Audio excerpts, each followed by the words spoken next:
Thank you, everyone, for your patience. We'll be starting shortly. Our board chair and other board members will be joining in a couple seconds.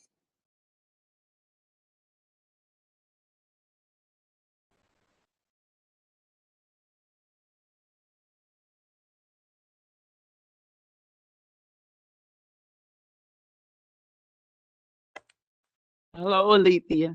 This is Miss Saddles. Hi, Ms. Settles. How are you? I'm good. Good.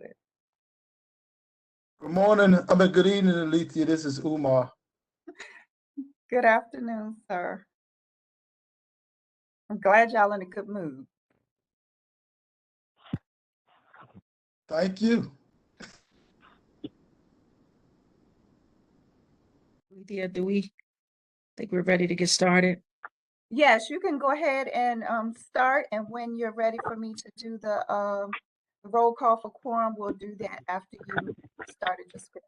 Thanks. All right. Thank you so very much. Good afternoon. My name is Dcha Bussey Reader. I'm the chairperson of the Board of Commissioners. I call this meeting to order at 1:07 p.m. This is our regularly monthly meeting of the District of Columbia Housing Authority being held today, February the 9th, 2022. This meeting is being held via WebEx video conferencing, as well as on all of our social media outlets. If you are not speaking, please ensure that you place your device on mute. If you are speaking and it's your turn to speak and you're on a cell phone, please follow the prompts that we've shared. I would like for us now to have a moment of silence.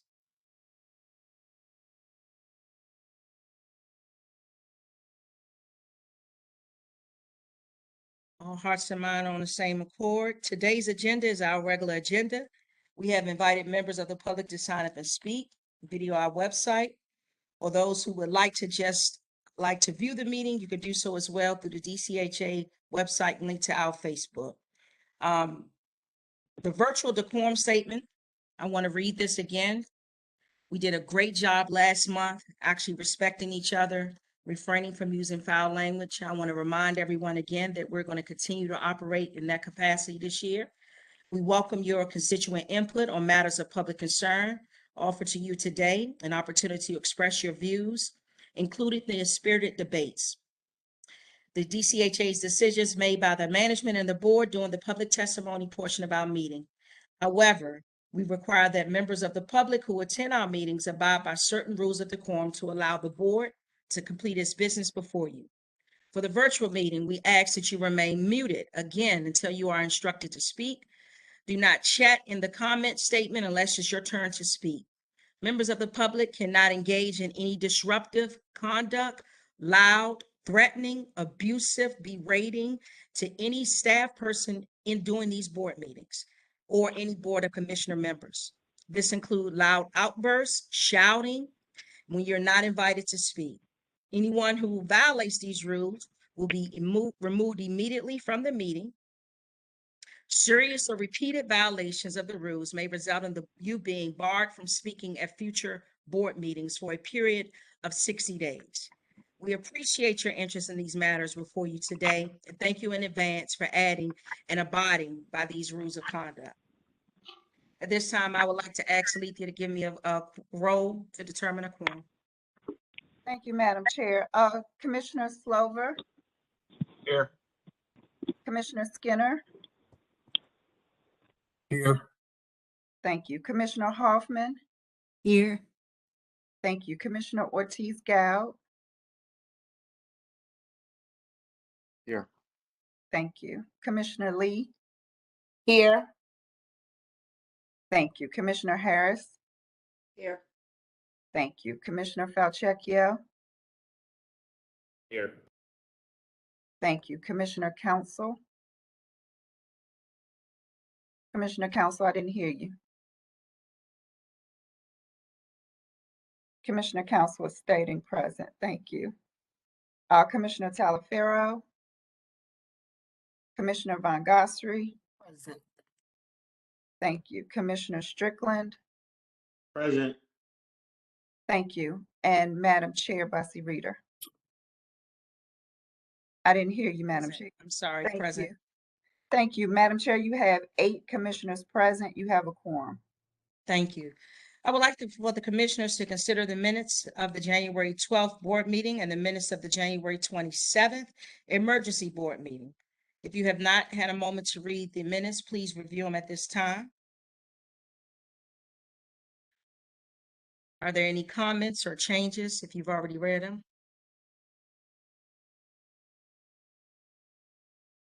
Okay, hearing none. Can I have a motion to accept the meetings from the January 12th and January 27th meeting? I so move. May I get a second? Second. Thank you. All in favor, please say aye. Aye. Or, I'm sorry, yes. That's fine. Any opposed? The minutes are approved. I'm sorry, I just looked at him for a sec.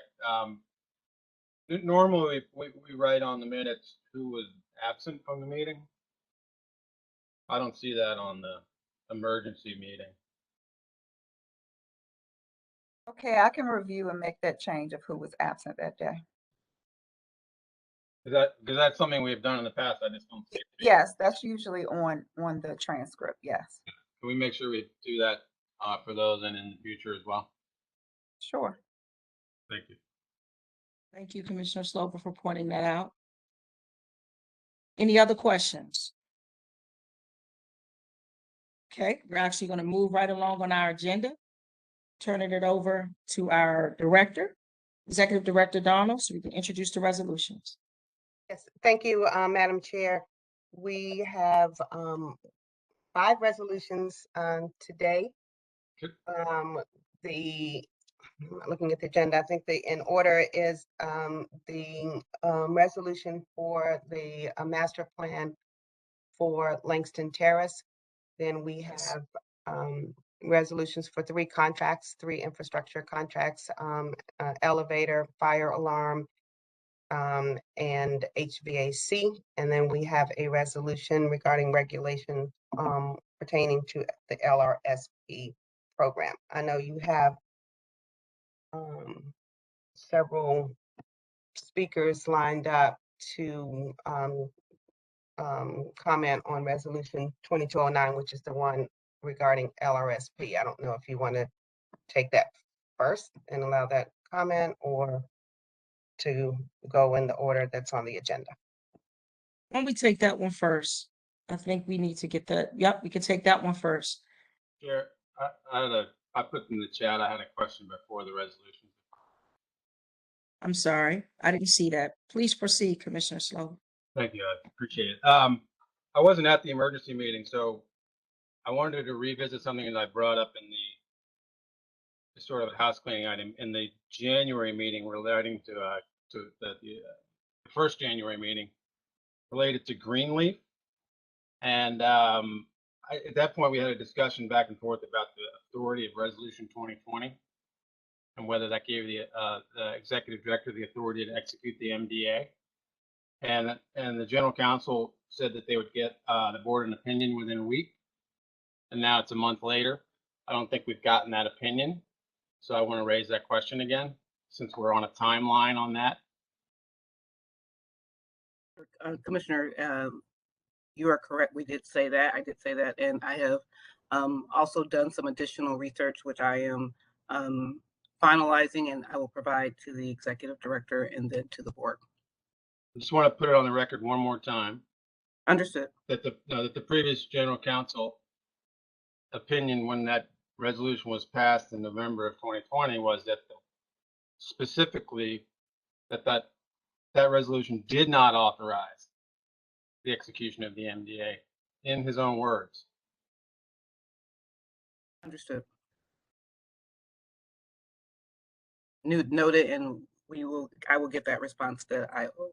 And the other point I wanted to make was I wasn't at the emergency meeting. I know they passed a resolution to demo disco application for 1133 North Capitol. But in looking at resolution 1940, which authorized the executive director gave the authority, it appears that the timelines in that resolution in Exhibit A have expired. So I'm wondering if there's still authority if the authority granted under Resolution 1940 still exists. So I'd love to get an opinion on that as well. I know I caught you off guard here, but if you could get that to us quickly as well. We'll review, expired time. There's an Exhibit A in there that gives a timeline on when the deal needs to close. And it was, that was it was an attempt back then to try to make sure that we didn't end up in many year negotiations with authority that extended without any timeline on it, which is also what we tried to do on Greenleaf. And so these are two examples of those timelines. And I'm trying to get clarity on whether Resolution 1940, whether the authority granted under that resolution is still valid. It is valid. We'll take a look. And the documents have been executed and they've been held in escrow, but we will get back formally. So the documents have been executed? The documents were executed in August of 2020. Which documents? The ground lease. They've been held in escrow pending the financial closing. Well, that raises an interesting question. So, all right. Thank you. Thank you. Turning it back over to you, Commissioner, Chair. Yes, ma'am. Mr. Breas, if you would please give the overview of Resolution 2209.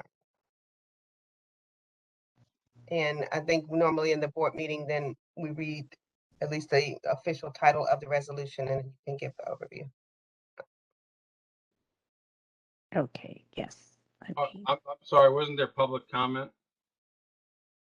Did that come before the introduction of the Yes. resolution? Yes. Typically, Yes. people testify about their Oh, issues. Yes. okay. I thought we would Yes. say what the resolution is and then people would testify. No, state the That's fine. you can state the resolution and then we're going to open it up to public comment. You're absolutely right. It's Resolution 2209 is to adopt emergency regulations to allow self-certification of eligibility factors under the tenant-based assistance under the local rent supplement program. Thank you. Now we will entertain the public testimony. Alethea, could you support me on The that? first person, sure, that signed up to testify is Denise Blackson. Ms. Blackson on the line. She is. I did see her. Good afternoon. Good afternoon, Ms. Blackson. You have 5 minutes. Okay. For the self-certification resolution, I just wanted to know how would that differ from residents, the current certification process? So I don't really have any information on that. And I wanted to know if I could get more information. And I just wanted to share currently a lot of the issues we have with recertification from the past. Ms. You know, Blackson, if I could just interrupt for 1 second, I apologize, but this resolution is pertaining to certification for applicants for the LRSP program, not for public housing. I'm sorry, I thought it was for public housing recertification, so I'll hold that comment. Thank Okay. you. Thank you. The next person we have is Mr. Umar, who signed up for resolution comment.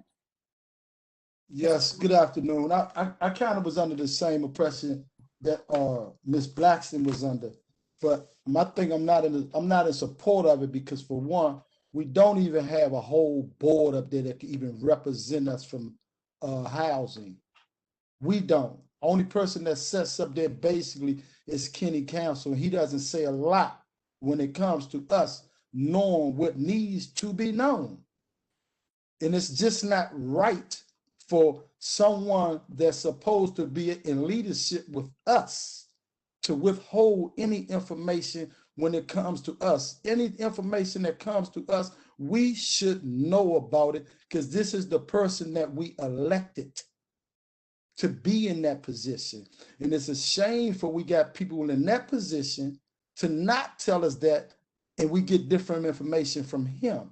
And it's a shame that Miss Aquarius is in the position that she in, and whatever health issues that she going through is not being, she's speaking up for herself, but not all the way for us. And it's embarrassing that we have a commissioner for family and senior that none of y'all even checked on probably. Do anybody even know, is this man okay? Because y'all traumatized Mr. Tyler, Commissioner Tyler Farrell. And nobody, I called trying to check on him. And for these various reasons, I even want to know, to put it on the record, do HUD that has you all under audit, do they know what you all are doing to us, how you are treating us, how you making us look like a fool, and y'all looking even worse because look how you all are treating us. You work for us, but apparently you're showing, and I want it on record, that you actually doing Mayor Bowser bidding and Anita Bonds bidding. Do HUD know what you are doing to us? Because I will be talking to HUD, and I will be letting HUD know everything that is going on with this board. We are outnumbered. We are outspoken, because you won't even let us. The last meeting we had, you wouldn't even let us even give an opinion. You just let us say something, and you did not let Miss Karen Settles back in the meeting, or Miss Blackson back in that meeting. So we are outnumbered, and it was, I can understand what you might say, confidentiality about Kenny Council is wrong. He's supposed to, and he works with us and for us. He should not be out, he should not hold back no information. This is why I want to let be known on the record that HUD will be knowing about this, and I will be telling HUD everything that's going on in public housing and how we are being treated like trash. We're being treated like trash to you all because you're not telling us what's going on. Mr. And you Mr. Umar, Mr. Mr. Umar, Yes, ma'am. I'm only interrupting you because you had testimony on the resolution. So This is about the resolution. Yes, ma'am. No, it's not. No, it's not. This is not about the resolution. We're not clear on the resolution. We This just is made. my only reason. We're not even clear on these stuff. Oh, excuse me for cutting you off, Chair, but we're not even clear on what be going on because the people that supposed to serve to help us are not telling us nothing like we supposed to notice the day or tomorrow. That's all I'm saying, Chair. I'm not trying to say it's against that, but we're not clear. And by us not being clear, we're being pushed aside by not being clear because the person at large, person at large is not telling us, the family not telling us, and Mr. Tyler Farrell most definitely not telling us. So we at a disadvantage. That's all I am saying. And HUD doesn't know this. So you're saying it needs to be a better way of communicating with you all through the commissioners that you have on the board. Is that what you just said? Yes, ma'am. And with your voting rights, because all this is going to be told to HUD how we was even treated that last emergency meeting. They will know this because this was wrong. All of this stuff that you are doing to us, not you, the board is doing to us, it is wrong because y'all are dictating everything. We're not being informed on anything when it comes to vendors or anything. You're just telling us what y'all gonna do, and you're not. And as for me being a member of the citywide advisory board and an ANC commissioner 1B03, and besides being a president of this building of Garfield Terrace, we live in this stuff, and you're not telling us nothing. And like I said, for me to be an ANC commissioner, I would be wrong for to allow y'all to keep doing this. I would be wrong for me being a member of the Citywide Advisory Board for doing this. This is why I am speaking now, and I will be letting HUD know what is going on detail by detail. That's why I am putting it on the record, and I'm being calm about it because you know I could get hyped. I'm being calm about it, but that's all I want to say, period.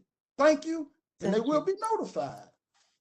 Thank Thank you, you. sir. This is Commissioner Von Goshry, and I shall speak, and the board will allow me to. I want to put on record that I'm glad that Mr. Omar stated what he stated, because HUD knows me by reading the minutes and seeing how I vote. For the 17 years that I have served on this board, it would be an insult for my constituents to say that I have not served them well in 17 years. It has been documented. And as far as Commissioner Talaferro, Mr. Omar, is one of my relatives. Commissioner Talaferro family has decided that they would like to keep some of his privacy private because his family is aware of your intimidation with him. They're also aware of what has been written in the newspapers about him, and the family asks for privacy. And I have been a damn good commissioner. I have recused myself when it comes to Commissioner Talaferro and his behavior on this board, and I have been very transparent. And if your vice chair of this board of commissioner have shared with you any other way, and if any of my constituents have done the same, I would surely appreciate it if they send me an email. I am the only commissioner that have given a survey. I'm the survey my commission have surveyed. As a matter of fact, Mr. Omar, you was in my home. I shared with you and Miss Claudia about Ross. You walked away being educated. Anybody that meets Commissioner Von Goshry is so sick of me talking about housing that I don't even have any professional friends. I am leaving this board for one of the reasons why I'm leaving this board, because of the manipulation, the miscrewed communication, and HUD, hopefully. My mother worked for HUD for 40 years of her life, brought the work home, which encouraged me to be on this board. I will not have you, in the name of Allah, to throw any salt on me. Salam alaikum. Commissioner Van Gossel. No, you allow, Madam Chair. You allow Mr. Omar to talk. You allow him to say what he had to say. And it's nothing you can do with me because I'm not campaigning to run. And as a matter of fact, Mr. Omar, do your research because you're not going to be able to find everything right. Read that article and dissect it until your residents are educated with a focus group to speak intelligently and to understand the difference. Quiz them and ask them, what is a commissioner? What is the role of the commissioner? See, this is what makes me upset. And Commissioner Van unfortunately, Gossel, I wait hear a you minute. upset, but I'm So gonna have to getting stop ready you. to end this. If you was good for the goose, you better give it to the gander. And I mean it. That's an If you insult was to the listening, That's all my Commissioner Van Gossel, thank you. Mr. Luther, Mr. Umar, you've ended your testimony. You're not gonna be able to respond. We're moving forward. Alethea, who's next? Thank you, Miss Karen Settles. Thank Hello. you. Ms. Settles? Thank you, everyone. I too didn't understand the resolution, but wanted to be here to speak on the resolution. I'd like to say to the director that we look forward to working with you about some of the concerns about the recertification on the public housing side. We also look forward to the ombudsman. And I'd like to say to all of us, the peace that we have can stay with us if we understand that we are all fighting for one another together. We may disagree, but the fact is that people rely upon us. Whether we are willing to take and get along or go along, we have to show the public a better picture of what we can be as people who make decisions on their behalf. I am so grateful to all of us for our participation. I will not diminish any part that any of us play, because the truth is that if we didn't care, none of us would be here. So at least we all do care. And I want to emphasize so greatly that we can work better together. than all of this other talk. You know, even though people are campaigning, that does not mean that you have to take and diminish the rights or the abilities of others. We can do this, you all. Please, please. I want to say one more thing. I made a term to the director about a house on fire. Actually, that is a term that I did make. And the truth is that I stand behind that. But that does not mean that there's no water hose to put this fire out. We have the opportunity to put this fire out and make it better. And I know we all can do it. We need to do some agreeing to disagree, but we also need to do in an accord with one another. I'd like to use my time as I'm here today to find out how we work better together, because we have more in common than that as to what this commission and the meaning of this commission is here, because it's supposed to be in support of the best interests of residents. I don't want anybody on this commission board to forget the mission of this commission. This commission is for the best interests of our residents, and there are many times that I disagree that the best interests of our residents have been followed, but through better communication, we can all do it together. So I ask that we work better together and respect one another in that sense. Thank you. Thank you so much, Ms. Settles. Thank you. And We have just to be three- mindful, we're looking for testimony on this particular resolution. If you're not testifying on the resolution, I'm going to ask you to hold your testimony. Go ahead, Alethea. So we have 3 non-residents that have signed up for testimony on the resolution. Kate Coventry. Ms. Coventry on the line, and as a non-resident, you have 3 minutes. Thank Ms. you. Coventry, before your time starts, again, this is on resolution 2209. Yes, that's what my testimony is on. Thank you so much. You're welcome. Members of the board, thank you for the opportunity to testify today.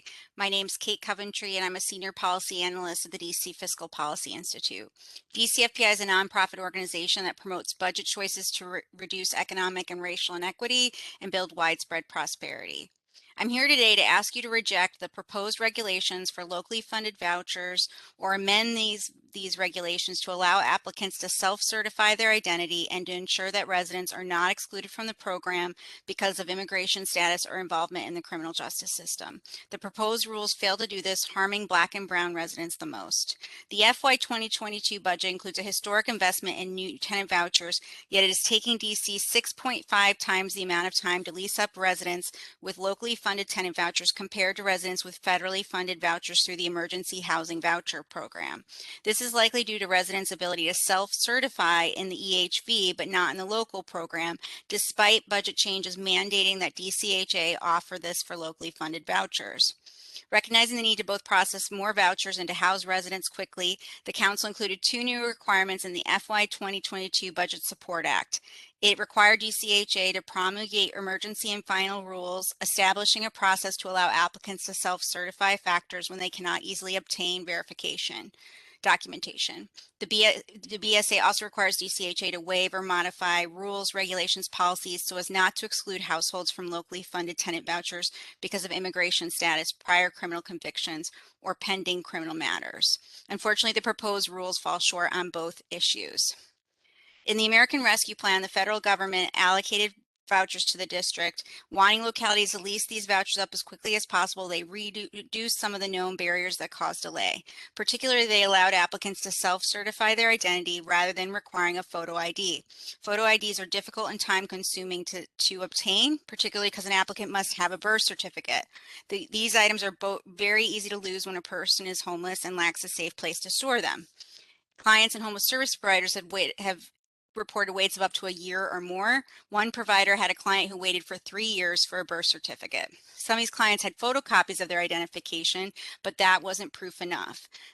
Self-certification can lead to much quicker lease-ups based on evidence from the EHV.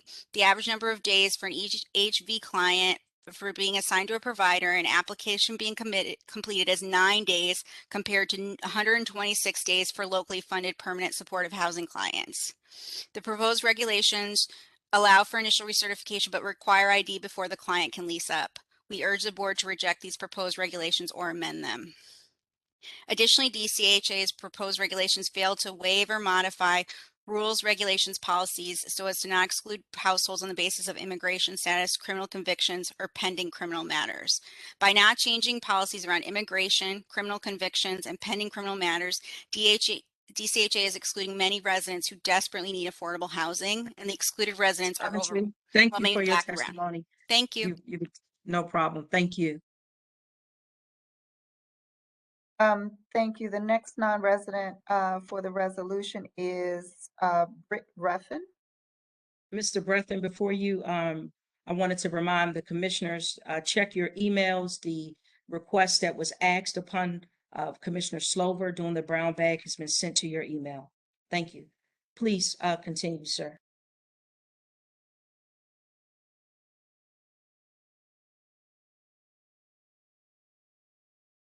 Is Britt Ruffin on the line? Mr. Ruffin, are you on the line? Okay, I'll move on. Judy Esty. Judy Esty. No? Hi, can you hear me? You are, yes. You have 3 minutes. Hi. Okay, thank you so much. Hi, my name is Judy Esty. I am the Executive Director of the Platform of Hope. We are a nonprofit initiative that is based in Ward 1, and we work with economically vulnerable families of color to identify and pursue their goals across housing, employment, education, finances, health, and more.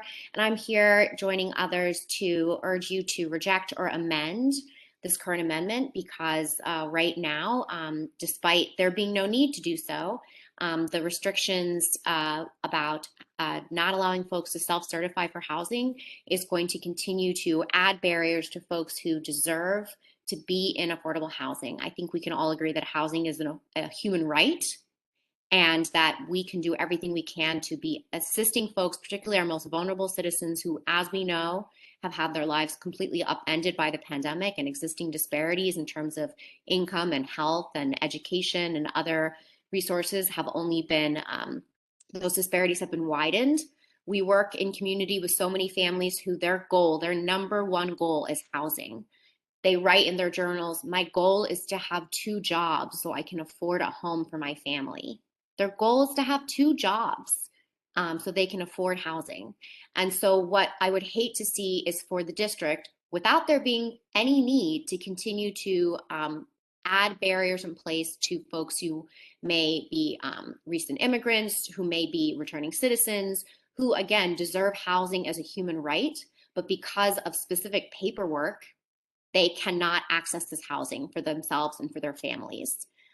We've worked with many families who, because of their immigration status, have been turned away. And they're living, a family of 5 in a 1-bedroom apartment, paying more than 1/3 of their income on rent, and they feel they have no options. So I really urge you that if we have the power to do so, which we do, the District of Columbia can really put its values into practice and say that we don't need to be discriminating against people. We can lessen these barriers because we believe it's the right thing to do. People deserve to have housing, and no one is less of a human and has no less of that right because of where they come from, what paperwork they may or may not have. So I hope you will amend the resolution accordingly to make it actually open to all folks who need it, or reject it and start over. Thank you so much. Thank you. So I do see that Britt Ruffin is on the line. You can go ahead and proceed. You have 3 minutes. Good afternoon. So I want to join in the testimony of my colleagues that just testified. So my name is Britt Ruffin. I'm a senior counsel at Washington Legal Clinic for the Homeless. We submitted public comments last month on the proposed regulations on behalf of 31 organizations that expressed our concerns with the proposed regulations as proposed and the lack of emergency regulations. Council instructed DCHA to do regulations by November 1st to allow self-certification and to waive or modify eligibility rules for applicants that could screen out households based on immigration status, criminal convictions, and pending criminal matters. We're pleased to see that, hopefully through our comments and the oversight hearing feedback, that they were considered and emergency rules were put forth. However, we still have concerns because the emergency rules as proposed still don't fully address what the council instructed the agency to do. Briefly, the self-certification is still written as a discretionary option and not as a final step in the process.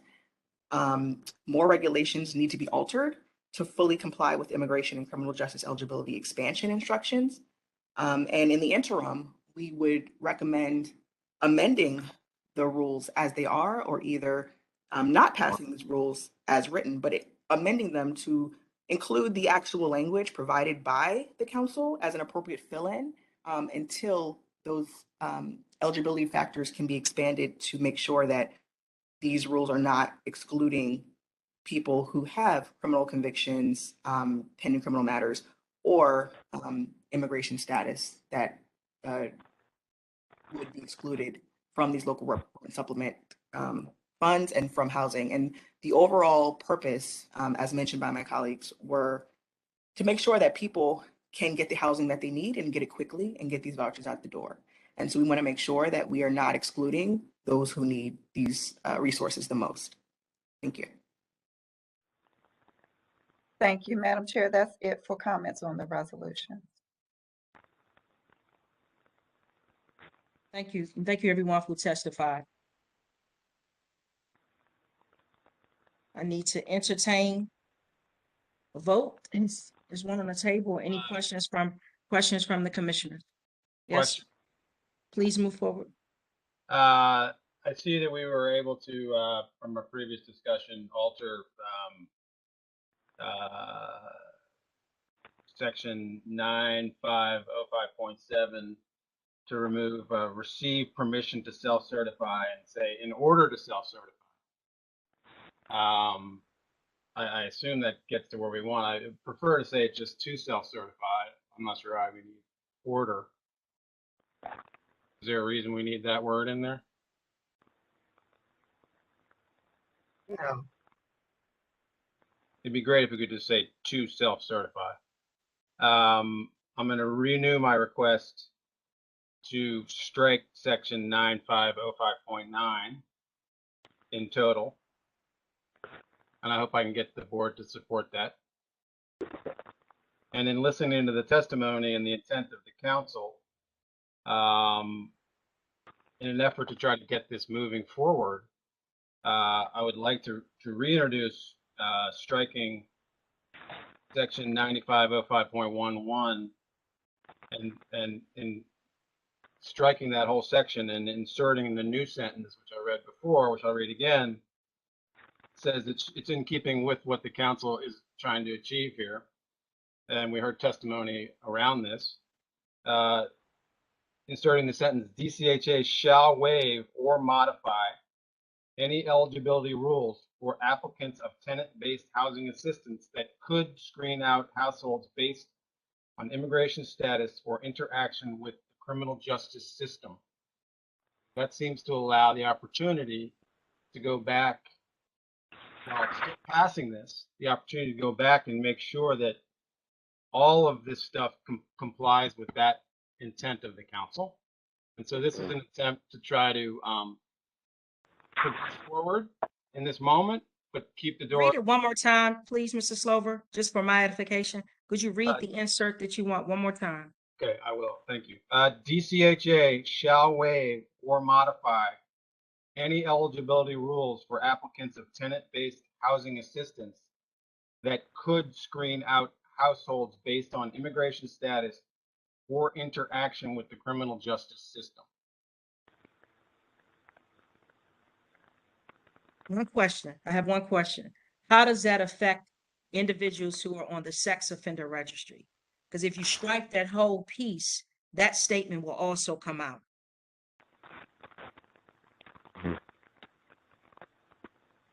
Shall could screen out households. In other words, it doesn't.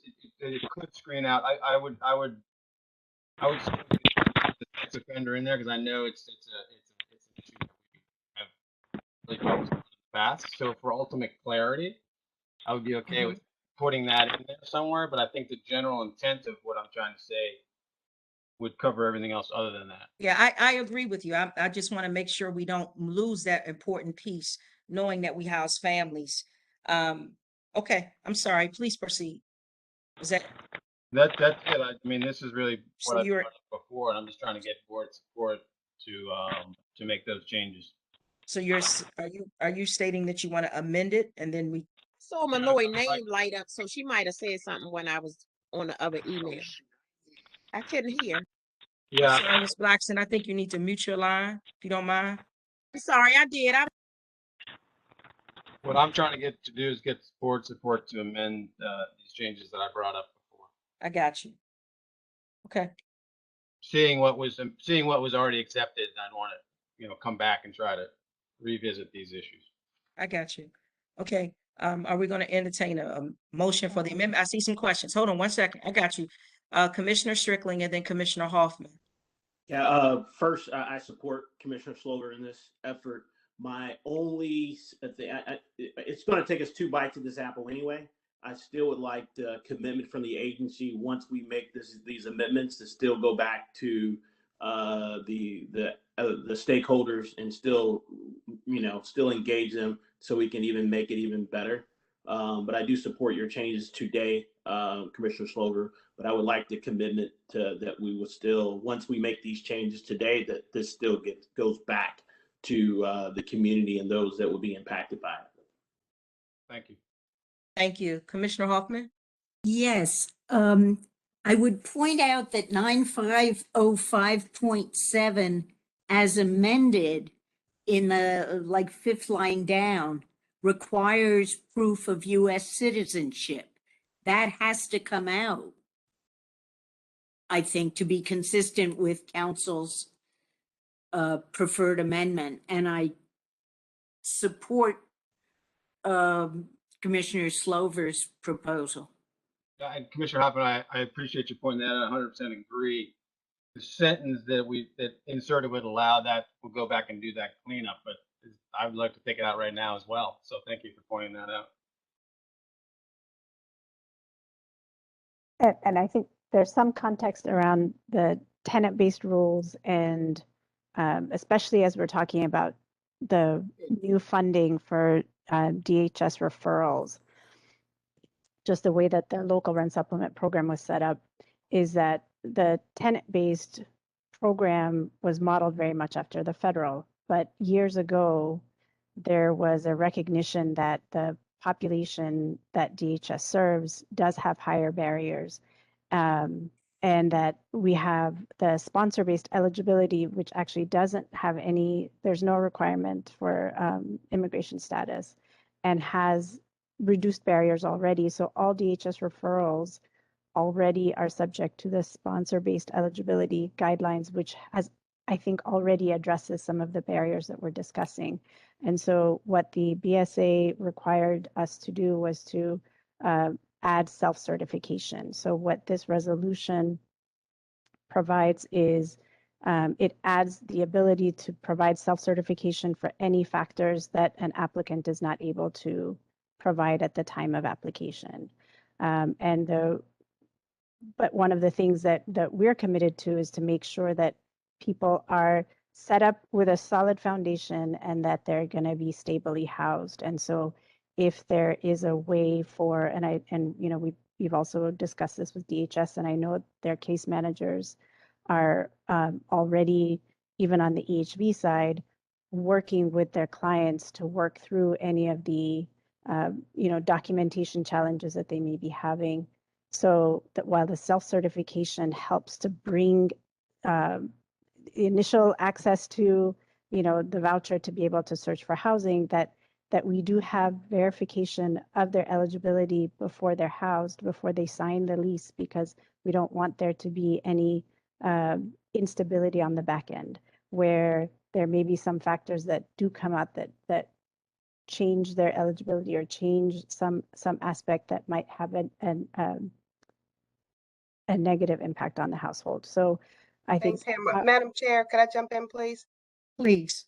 Thank you. And I appreciate, and I've heard all the comments, and I heard the comments in the committee meeting and the comments from the public and some that from council in terms of the intent of this Budget Support Act language. And I appreciate from our staff standpoint, the due diligence that they've done to try to adhere to our own program requirements.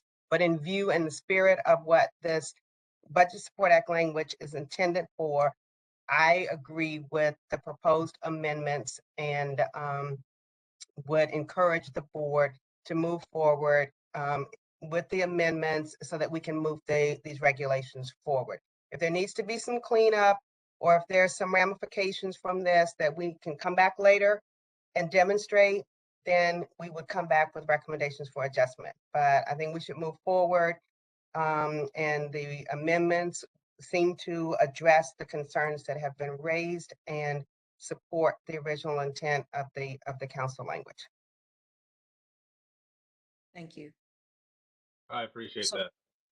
I do too. So with that being said, do we want to take the motion on the amendment that you just raised, Commissioner Slover, and take the vote based on what the director just stated? I would appreciate, I think that's appropriate, yes. Okay, please move forward. We need a motion.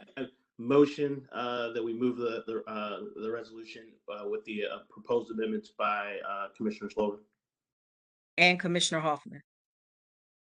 Sorry, Commissioner Hoffman and Commissioner Hoffman. Thank you. I have a second? A second. Okay. Alethea? Thank you. Commissioner Strickland? I didn't hear you, Commissioner Strickland. Can you hear me? Yes. Yes, yes, got it now. Thank you. Commissioner Ortiz-Gow? Yes. Thank you. Commissioner Lee? Yes. Thank you. Commissioner Falchecchio? Yes. Thank you. Commissioner Council? Yes. Thank you. Commissioner Von Gossary? Yes. Thank you. Commissioner Harris? Yes. Yes. Thank you. Commissioner Hoffman? Yes. Thank you. Commissioner Skinner? Yes. Thank you. Commissioner Slover? Yes. Thank you. Chairwoman Bessie Reader? Yes. Thank you. Madam Chair, you have 11 yes. The resolution is proposed. I'm sorry, the resolution is approved with the proposed amendments. Thank you so much, Alethea. Thank you so much, commissioners. I appreciate the discussion and for all of the testimony and support. Thank you. We're going to move forward with our agenda, knowing that we have a very packed one. Executive Director, please move Thanks, forward. Madam Chair. And then I think the next item on the agenda is I'm sorry, I don't have the resolution numbers, pertaining to 2205. the 2205, thank you, Langston Terrace Master Plan. And we're not going to do a presentation. We'll just introduce the resolution and have a quick summary of what it is. Thank you. Good afternoon, Commissioners, Madam Chair. My name is John Stringfield. I'm the Interim Director of the Office of Capital Programs, and Resolution 2205 is to authorize the execution of a contract for the Langston Terrace Revitalization and Sustainability Master Plan. Our recommendation for award is for Buyer Blender Bell Architects and Planners to receive a contract for $499,767 for a one-year contract that will be funded through our HUD capital funds. I'll turn it over to our urban designer in the Office of Capital Programs, Roderick Spencer, who will be leading this initiative with this master planner to walk you through the site context and history of the purpose of why we need this contract, as well as the outcome of what we anticipate happening in the next year. And just want to reemphasize that this award, recommendation for award, will be a pivotal first step to invigorating the community and being an overall part of the comprehensive plan to help Langston Terrace first, as well as the Benning Terrace corridor. I'm sorry, the Benning Road corridor. So again, Robert Spencer, Office of Capital Programs. Thank you, John. Just to clarify, I did see a question in the chat, just to clarify for everyone who is watching, listening. This is to award a contract to someone to work with the residents and the community to develop a master plan. The question in the chat was, has the board seen the master plan? There is no master plan. this is the purpose of this resolution. Thank you. Thank you. Thank you, Director. Thank you, John. Thank you, Commissioners and Chair, for your time today. So John has already gone over the contract award recommendation. I will briefly touch on kind of the background of both the master plan and Langston Terrace moving forward. With this contract, the master plan would provide a vision and plan for the restoration of the site while preserving its historic character. They would develop concepts for rehabilitating buildings, and once completed, this master plan would inform an RFQ for co-developer selection. So the project goal is to create a revitalized campus that provides residents a high quality, healthy, and safe living experience. And kind of three key takeaways for the objectives that we have for this master plan are to, one, enhance living conditions for residents, two, to improve the quality and accessibility of open space for residents, and three, to make sure that any designs for building modifications or additions respects the historic character of the site. We see this as a great opportunity in an area that's a growing part of the city that would allow for neighborhood-wide engagement, and that would allow, and it would also include coordination with district agencies looking at the Benning Road corridor. So to get to one of the comments that the director addressed, we're taking a resident-centered planning approach for the outreach of this master plan, and that will involve both the Langston Terrace residents as well as residents of the surrounding neighborhood. For this master plan, it's important for us to emphasize coalition building to make it a success, but that would also include working with district partners to make sure that we can implement the resident division. So in terms of next steps, we've already conducted stakeholder outreach, and that's involved reaching out both to ANC members, resident leadership, and residents at Langston Terrace. We are looking at pre-engagement activities that can both generate resident interest, but will also provide more background information for residents that will be occurring over the next 3 months. And then that will finally lead into the master planning efforts, which will be 12 months. Thank you.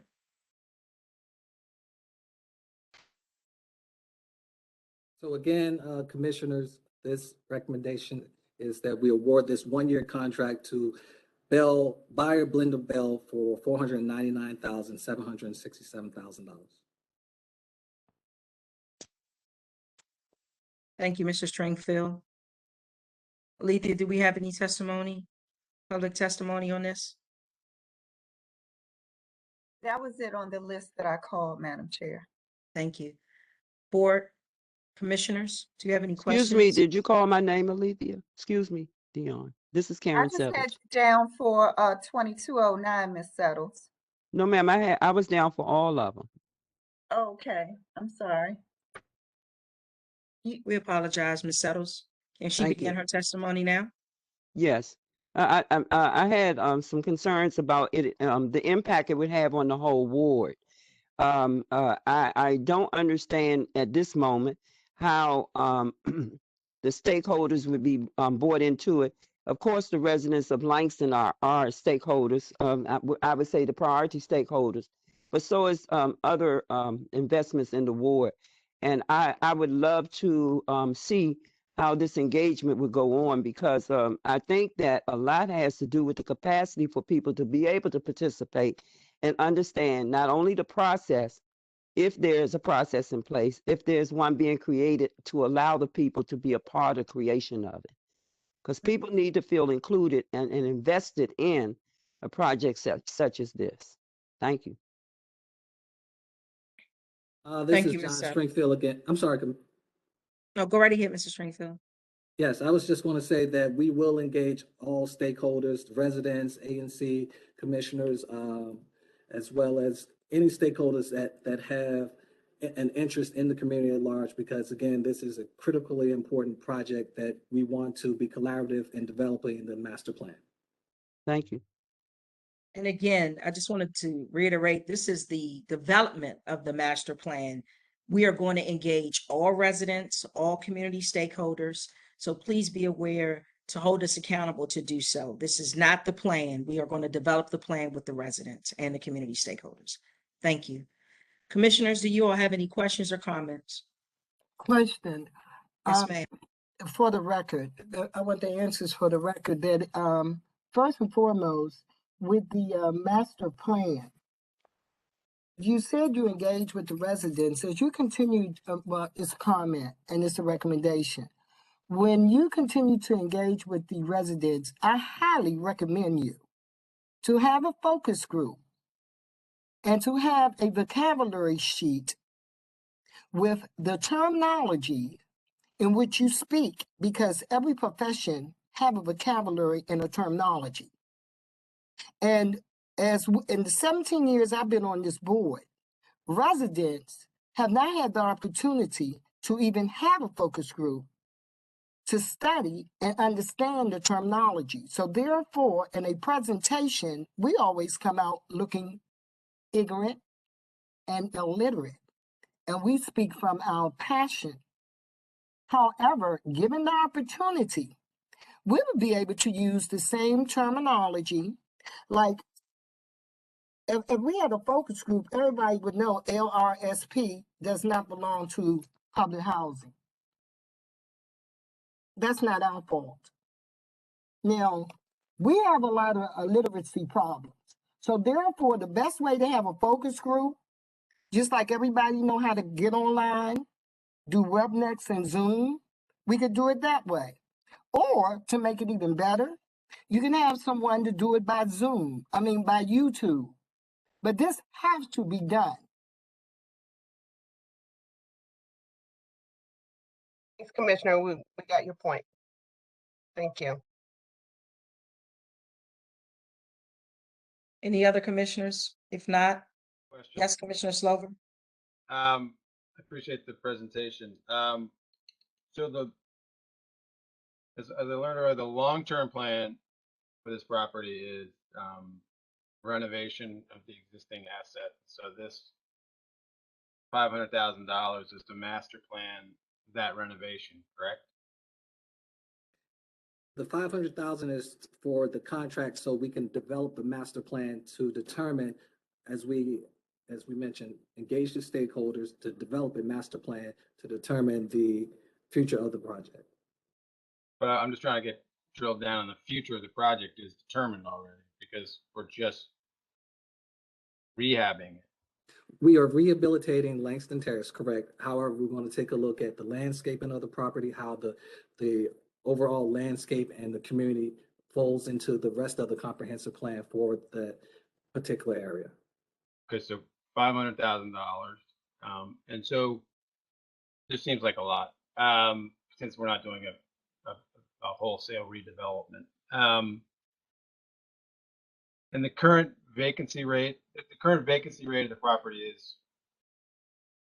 I think we're right at 39%, have 107 vacancies, correct? That's Ron? correct. Yes, as of January 12th, there was 107 vacancies. And so the plan is from this point forward to start reoccupying that 39%, or are we going to leave it vacant until the master plan is done? Well, there's currently being work done at Langston Terrace. We're doing lead abatement, and we're doing on-site relocations from the properties where we're doing, from the units where we're doing work for our lead abatement, and we are transferring those residents to the properties where we have made available on-site. And from there, there'll be a phased plan to continue work already on the property with rehabilitating other units. So over the next year, Director Donald, maybe you can help me out. We're going to be renovating. We're going to be reoccupying that 39. We're not going to leave that 39% vacant over the next year, right? Let us come back to you. This is part of the kind of the aligning our capital needs with our needs to house people and the timing of the rehabilitation. So we're trying to recalibrate that. I prefer to come back to you and say how much of Langston Terrace vacancies would be up for additional occupancy, or how much do we need to really set aside as part of the redevelopment and when that happens. But we can come back to you on that, with that. I understand your question. Yeah, I'm just curious because if you're master planning for a year, but you're also renovating and repopulating, it's kind of, they're conflicting things. And so I'm just trying to figure out what the actual scope of work of the master plan is. So it's hard to approve without that. Well, yeah, the master plan won't be, well, let me say this, the development of the master plan, I don't think will have any, or the decision of whether or not we're going to reoccupy some of the units during the long-term rehabilitation process, I don't think would have an impact on the master planning process. But so I would, 40% of the building. So I mean, it's not. yeah. So again, let us come back to you with in terms of how we're calibrating that and the schedule and timing of how many units have to be held out, because some have already been rehabbed as a result of lead abatement and some of the other work. So we don't want to hold them out too long, but yet and still we don't want to backfill and then we're not able to do the development. So it is a delicate balance and a timing question, but I would encourage the board to support the master plan so that at least we can get that put in place, because this is a long-term process.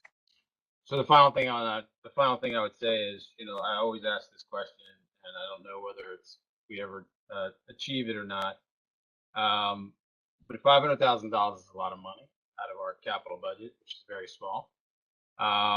So what I encourage the agency to do all the time is to say, okay, when we go to find the financing and the money to do the ultimate work that we do, I would love to do what developers do, which is build in their pre-development costs into that financing so that we can extract that money and then go use it again on another project that's going to need master planning. So it's a way to self-generate, it's a way to sort of replenish our limited capital fund budget if we include those into the money we're seeking to do renovation.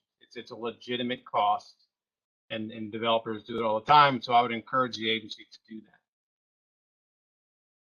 Can we get that written in this resolution somehow so that people don't forget that? So I don't know if that can get built into this particular contract. I'm not sure. No, it wouldn't be the contract. It wouldn't be this contract. This is a separate contract. What I'm saying is when we ultimately get the master plan together, we're going to then go get money to do the work, whether it's a RAD, whether it's whatever the financial vehicle in the moment might be. Mm-hmm. What I'm saying is, let's not forget that we've spent $500,000 on this master plan. It's a legitimate cost to the development. It should be built into the budget.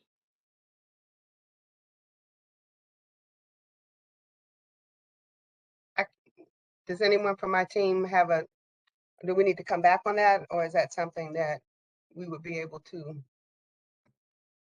respond to now? We'll come back to you on that, Commissioner Sloan. So, Commissioner Slover, let me ask the question. So what you're saying is this could be considered pre-development costs that would be built into the capital financing for the total project going forward. That would be my hope. I mean, I think that's something that makes sense, and I think the staff can certainly look at that and try to figure out how to do that going forward. But I don't think we need to add that stipulation to the resolution. It's a pretty simple resolution to approve the contract for doing the master plan. And some of this is kind of an ancillary issue, which I think can be handled separately. I appreciate that, but my concern about that always is things get forgotten unless they're memorialized in a resolution. But wouldn't that be appropriate to come back when we come back with the plan for the actual development? Who's going to remember it then? You will. I may not be here. None of us may. It will be in the minutes, and that is something. But that would be more appropriate to tie that to the development plan, and so it will be in the minutes, and that is something that we will explore. And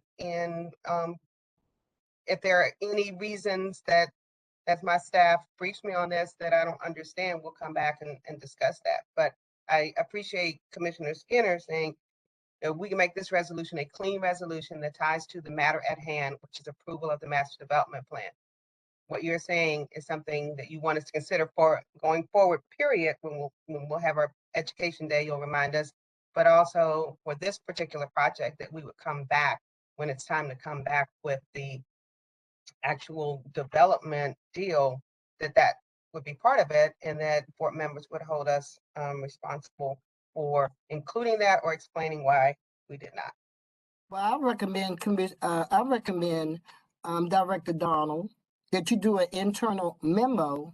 So when you get your newly elect commissioners along with the existing commissioners, that it be mandatory and maybe there'll be quiz to see whether or not they read the minutes, like very few of us do. Because that's the problem. Because the minutes appears to sound as though it's only history. So if you're reading the minutes, and when this, by the time this come back up, by the time you may not even be here, like Commissioner Slover said. So therefore, I think that some of the teeth that you're trying to do with your management skills is a lot of internal memos that would have to be enforced. Thank you, Commissioner. Thank you. Are there other questions on the resolution?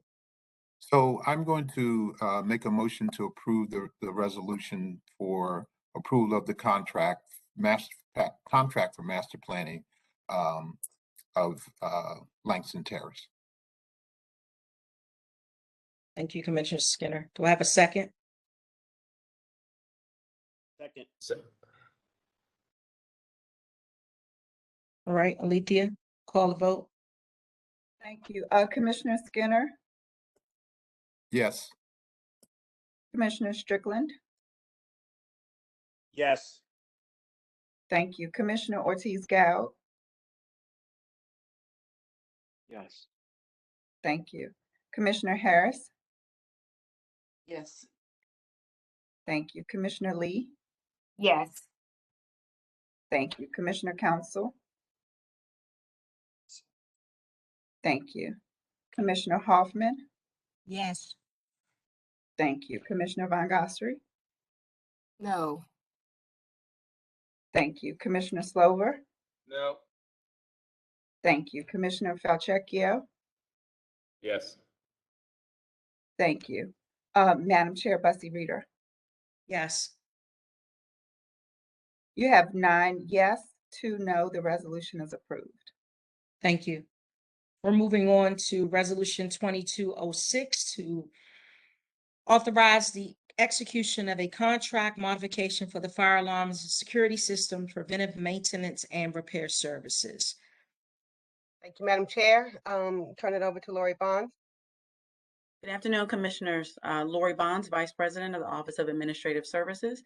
Lori, I just wanted to tell you 2 things. I think we could, before we move forward, Andrea, is it okay for Lori to go through both of the resolutions, or we have to stop? I know she's going to speak on both. I just need to ask a question for clarity. Did I lose Andrea? But don't worry about it. 3. It's 3, yes. Yeah, I was trying to get you to do all 3, but go ahead. We'll break. We'll break. Yeah, I think Don't it's worry better about to it. break them because you'll have separate votes. Yeah, don't worry about it. Go ahead, Lori. I'm sorry. No, I appreciate you trying. Again, first resolution is for, again, to request the authorization for a contract for fire alarm and security services.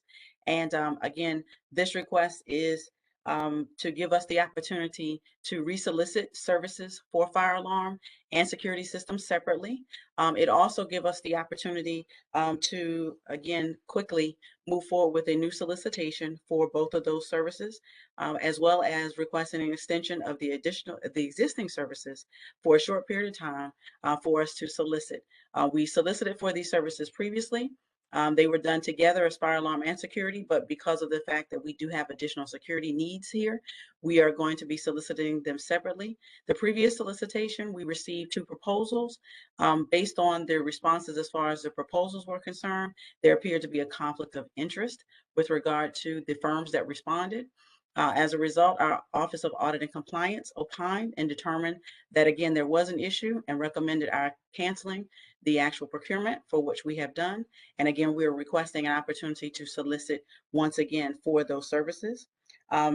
For the past year, we have spent $1,162,673 for those services. We're requesting, again, an extension for $939,600. Again, which we don't anticipate we will need that much. We'll be coming back to the board in short order with, again, a request for contracts for those services separately to be able to solicit again. Any questions?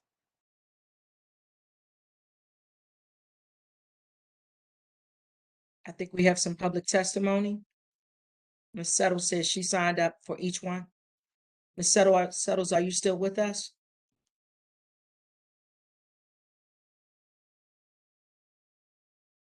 Okay, we're going to move forward. Comments from the board, questions?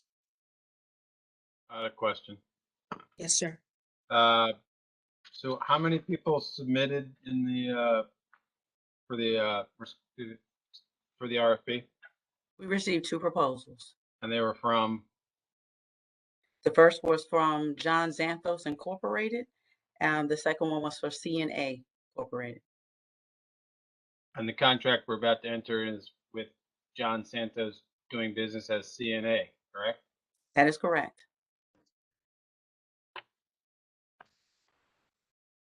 So did the company split up or did they not?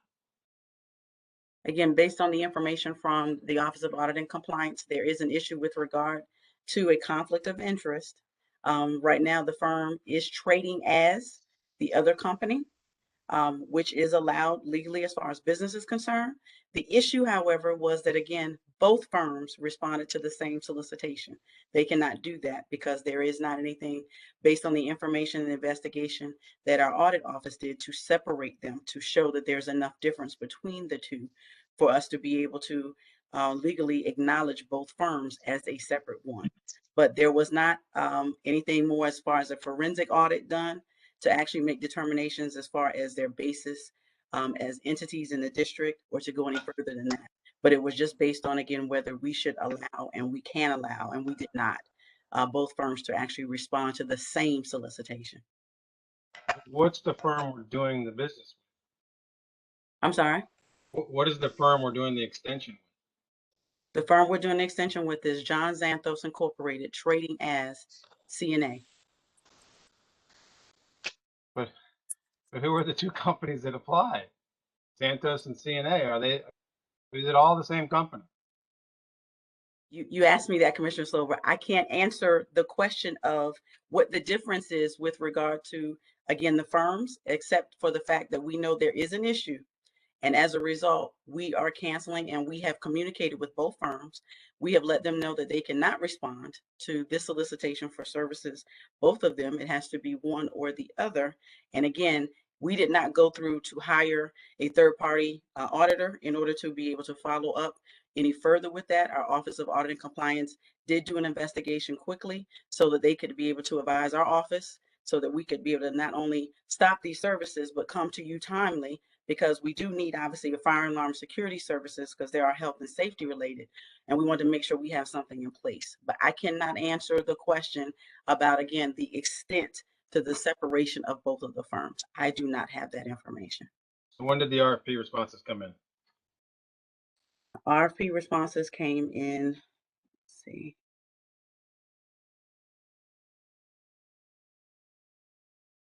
We issued this in, I believe, August. So it came in September.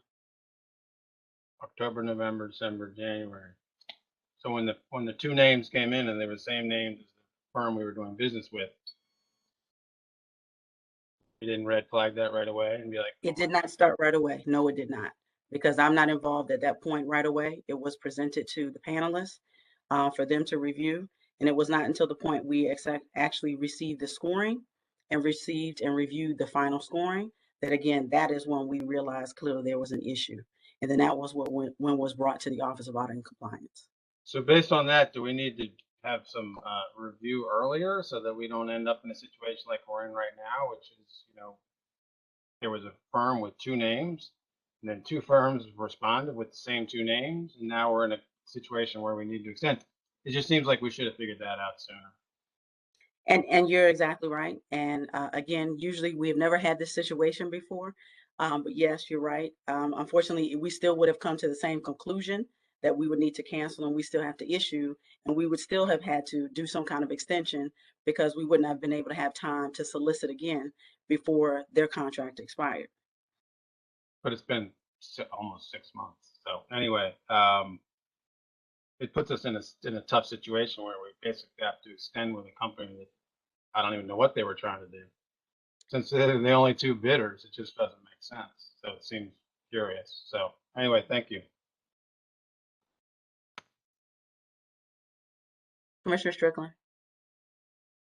I mean, I know because we didn't follow the process all the way through.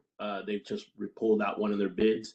Are we still able to put them on a barred vendors list after this, or how does that work?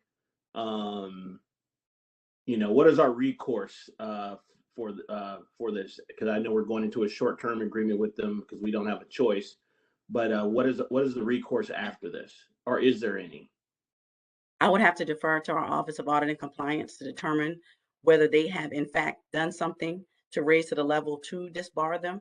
Again, whether submitting both of the proposals is something that, again, they determine raises to the level of fraud, so that they would be debarred. I can't speak to that. I would have to defer to that office. Thank you.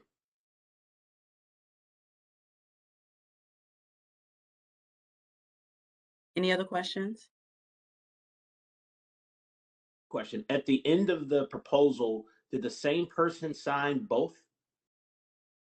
No, they did not. Okay. Did not. They're different presidents of the companies. Okay. So again, this is a recommendation or request for again, extension for $939,600. The chair did have to step away and ask Commissioner Council to take over while she stepped away for a minute. Commissioner Council, do you want to see if any of the other commissioners have questions or comments? If there are not any other questions from the other commissioners, we need to proceed with a vote. Are there any more questions? I move for approval of the resolution. Can I get a second? Okay, thank you. Commissioner Falchecchio? Yes. Thank you. Commissioner Strickland? Reluctantly, yes. Thank you. Commissioner Harris? Commissioner Harris? I'll circle back. Commissioner Skinner? Yes. Thank you. Commissioner Council? No. Thank you. Commissioner Lee? Yes. Thank you. Commissioner Ortiz-Gow? Yes. Thank you. Commissioner Slover? Because it's mission critical life safety, I vote yes, but very reluctantly. Thank you. Commissioner Hoffman? Yes. Thank you. Commissioner Von Gossary? Yes. Thank you. I'll circle back to Commissioner Lee. I don't see or hear a response. And Commissioner, I see. She's here. Commissioner Lee Okay. voted yes. Commissioner Yes, Harris. thank you. I have you. It was Commissioner Harris. I'm sorry. Yes, and she voted yes as Yes, well. thank you. And thank you. And I see Madam Chair is back. Your vote, please. Yes, I'm sorry. Thank you. There are 10 yes, 1 no. The resolution is approved. Thank you. Resolution's approved. After all that. Thank you. No, Madam that's Chair, not some people from the audience are allowed to chime in at this point. After the resolution passed, or we saying for the next resolution? I'm No, sorry. thought that someone was chiming in that was not a commissioner or staff. I think No, not at this time. they're You should be muted. I'm sorry, that was you, Commissioner Slover?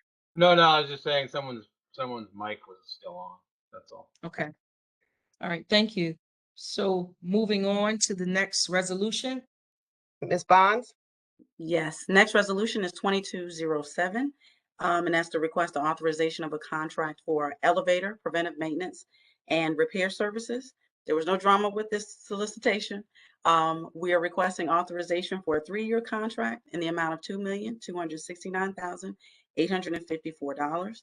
Again, it is for preventive maintenance as well as repairs. For this particular service, we did issue it out to 33 contractors, as well as sending it to our DSLBD community, DHCD for our Section 3, as well as all bidders and active respondents on the DCHA website. Again, the respondent was Collins Elevator, that is the incumbent. Based on their Section 3 commitment, which they did not meet their Section 3 commitment previously, they have agreed to increase such, so that again, they're providing an annual contribution each year of the contract, each year that they cannot be able to either offer training or hire 5 residents per year throughout the contract. Any questions? I have one, Lori. Yes. You said that if they are unable to fulfill their Section 3 contract, what are they going to do? No. So it's either for that year, either they train or hire 5 residents or our clients of the Section 3 program, or they have to contribute to the Section 3 fund, the Community Vision Incorporated, or Do Your Best. And so the amount is $22,698.54 per year of the 3-year contract. Okay, I have another question, but I'm not going to hold this meeting up. I'll just speak directly with you guys in a moment in terms of what we do with those resources. So Lori, so these funds will go into both for DCHA nonprofits. So will the amount of money be divided and half of it goes to Do Your Best, half of it goes to Community Vision Inc., and will there be a per line item budget accompanying these dollars? And if so, who will be the authoritative group, body, person to do the per line item budget? So And first, and I have something else to say too. Okay. Being that we're talking Commissioner about Van Gossary, could you the have the elevators. floor. I just wanted her to answer the first part so she won't forget Yeah, that I can give question. it all to it. No disrespect to you, Madam Chair, because you'll be cutting me off. So Lori know how I can communicate, so we'll roll right along. Because remember, I only got till March to be on this board. Thank you very Understood, much. ma'am. Understood. So, Lori, let me say this. So now, because you know I have an interest in both. So now, first of all, we're talking about the elevators. So therefore, as you know, you have a list. The board needs to have a list of the properties in which the communities where the elevators are in place. Second of all, the self-interest in the investors are the residents who actually live in the communities with the elevators. So therefore, all of their children are not in the Do Your Best program, nor are all their children are in Community Vision Inc. categories. So how would that spillover benefit seniors and other families? Because then you're cutting them out, and every other stakeholder is getting the benefits, and those who are impacted by the elevator is getting a disportion. So how would we rectify that? You don't have to answer that now, but it's on record, and it's for Lawan Strickland to figure out under operations. So commissioners, for the questions I can answer, I would respond that obviously the Office of Resident Services, they're responsible for the Section 3 program, and their Section 3 advisor is responsible for not only entering into a commitment from each of the contractors, but also the compliance of such. So they will be responsible for making sure that they actually follow through with the commitment for either the payment of the funds or actually hiring or training of the individuals during the contract period. And again, it is with regard to the Section 3 fund, Community Visions Inc., or Do Your Best, as you mentioned, and they would have to respond on how they would separate or divvy up the amounts to which group that they would actually allot those amounts. But we will make notes so we can be able to make sure that they can respond to you on what their process or theory is going forward. And I would like to also apologize to the public for having a dialogue with Mr. Omar. But I want you to know I'm from the hood too. And I am from Potomac Gardens. And I am a female who is not accustomed to having any Muslim man speak to me in that tone of voice, because I'm a registered Muslim too. And the Muslim men I know, they know, first of all, they know there's some aggressive women out here. However, they know how to respect us in tone. They may let us slap them in the face in the public, and they'll correct us in the house. So I do apologize, but I want you to know that I've earned my right to be on this board. I don't even visit Mr. Omar building unless a Muslim man have to accompany me, because I'm scared of myself and I'm human. I don't take talk off of my children when they disrespect me in the wrong perspective without doing their homework, knowing why they even think they can disrespect me. So I sincerely apologize to anyone out there, but I want you to know this too. I'm from the ghetto, my mother's from the slum, and I have to handle myself in the hood. Commissioners, are there any other questions or comments regarding this resolution? Yes, I have one quickly regarding the 5 a year or the payment of the 22,000. You know, I really see this being a great opportunity for some young men to be able to take on, and young women to be able to take on this kind of trade. And it's 3 years. You said either for hire 5 or they give 22,000. Is there anything that we can put in place that the first year we have at least one apprentice, the second year 2 apprentice, and 3, and then divided by 5, and the rest of the funding goes into play? Because I'm really more interested in actually a young people to be hired and being able to great trade to get into. Well, Commissioner, Can I respond, please? Because I want to just make sure and respond directly to the commissioner and to other questions that were raised in the committee meeting. We hear you on the Section 3 program, and it's not our desire to have anyone pay a small amount of money in lieu of investing in our residents in terms of their training and job opportunities. That is not the goal. I have directed our new Senior VP of PMO, Ms. Eve, to take a hard look at the Section 3 program just across the board. We can start with this particular contract since there's some concerns, but to really do a comprehensive look to see how we can make sure that we beef up that program and make sure that we have internally the oversight and accountability structure so that we're not coming at the end of the year and realizing that someone has not adhered to the Section 3 requirements, but that they come in with a plan that we monitor that and that we even help to facilitate that. So I've heard you, and Ms. Eve has that added to her very long list. We know that it is really important.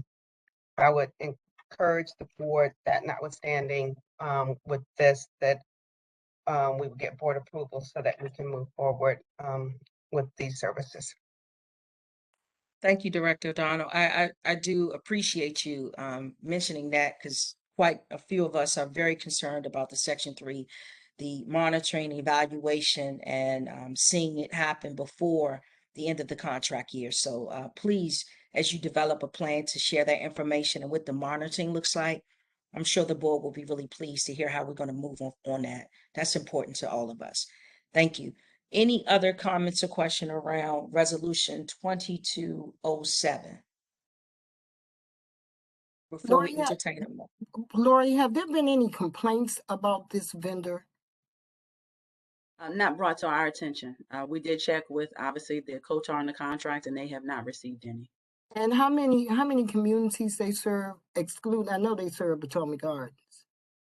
I know that our property management operations did provide a list of the contracts, of the elevators that we have in the properties. I'd have to check for that. I don't have that in front of me.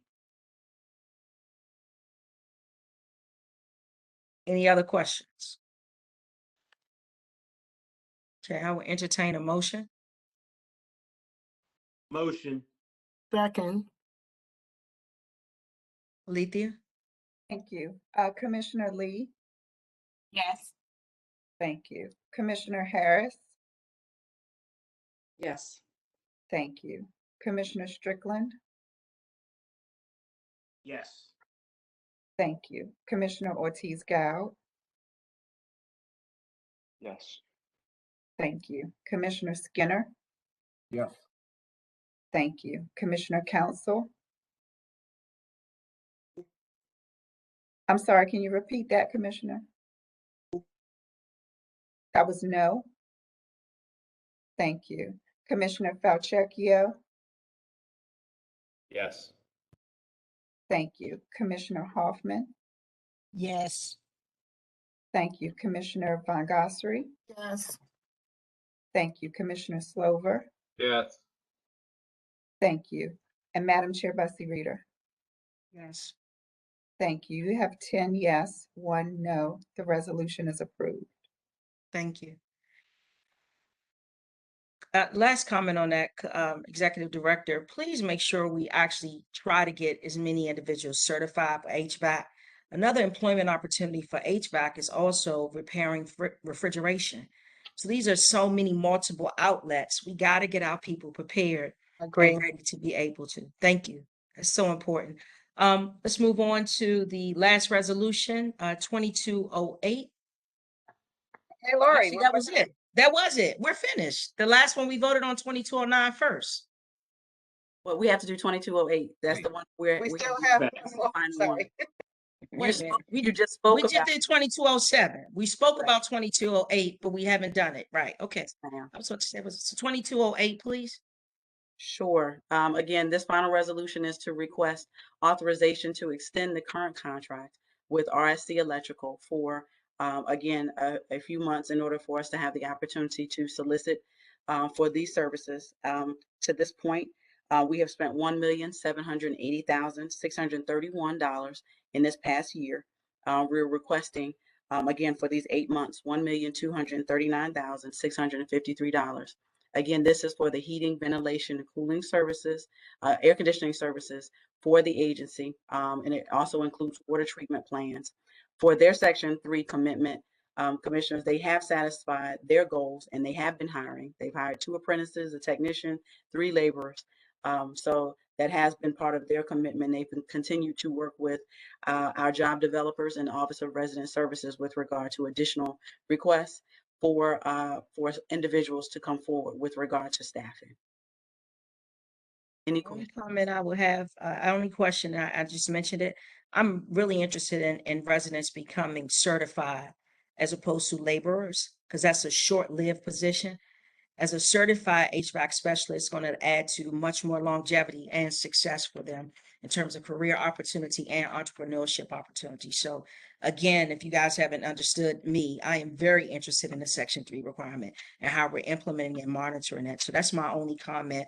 I would like to make sure that more people are being certified as opposed to getting a job as a laborer that's working with us. They have the resources. That's my only comment. I'll entertain. Do we have any public testimony on this, Alethea, or no? So I signed up for everything. So Yes. Yeah. We asked So you this earlier. is- We thought you had this is left for Ms. some Settles. studies. Go right Yes, ahead. I like to thank Commissioner Von Gossary and yourself, Chairperson Buzzy, for standing up for residents having a better security for the future. Section 3 is one of our biggest tools that we have for future for public housing residents to have upper mobility. And I'd like to see more intense conversations about the implementation of those every chance we get. So I'd like to thank you all for that. Thank you, Ms. Settles. Commissioners, do you have any comments or questions? Chairwoman, that's Commissioner Strickland. Oh, God. Okay, I think Commissioner Strickland, you can go first. No, but I was about this solicitation here.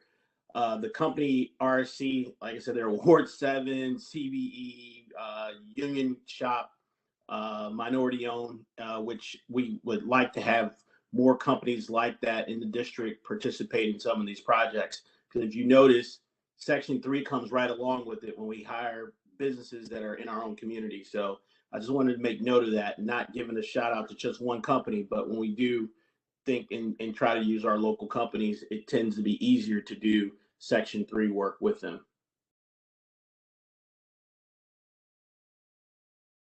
Thank you for that. Any other comments, commissioners? Any other questions?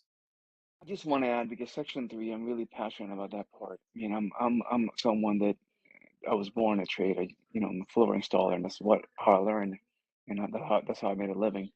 So I really want to just highly commend, and maybe Ms. Bond, and I'm not sure, it's just a suggestion. If you have a company of this magnitude and has a great Section 3 and ability, is any way that they can be used to model, or maybe become it for other contracts and maybe start using as a study? It's just a thought.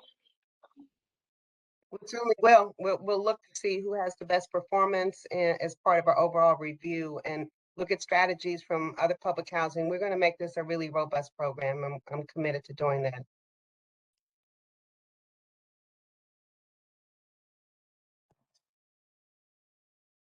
Thank you. Thank you. Thank you, Director Donald. Do we have any other questions or comments from the commissioners before we entertain a motion for vote? Okay, hearing none. Can someone entertain a motion, please? Motion. I will make a motion to approve Resolution 2208.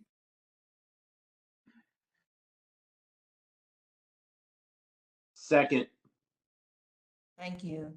Alethea? Thank you. Commissioner Harris? Yes. Thank you. Commissioner Skinner? Yes. Thank you. Commissioner Falchecchio? Yes. Thank you. Commissioner Council? Yes. Thank you. Commissioner Ortiz-Gal? Yes. Thank you. Commissioner Von Gossry? Yes. Thank you. Commissioner Strickland? Yes. Thank you. Commissioner Slover? Yes. Thank you. Commissioner Lee? Yes. Thank you. Commissioner Hoffman? Yes.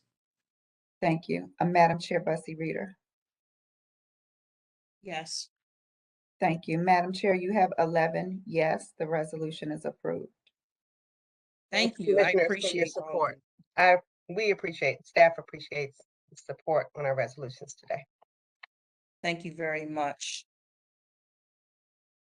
Is there any comments or any other further questions from my colleagues, commissioners? Alethea, is there any more business we have to entertain? Not that I'm aware of before we go into general public comment. Thank you. All right, so if they're hearing none, we're going to move to our general public comments. Okay, we're starting with our residents first. The first we have is Stephanie Johnson. Ms. Johnson on the line.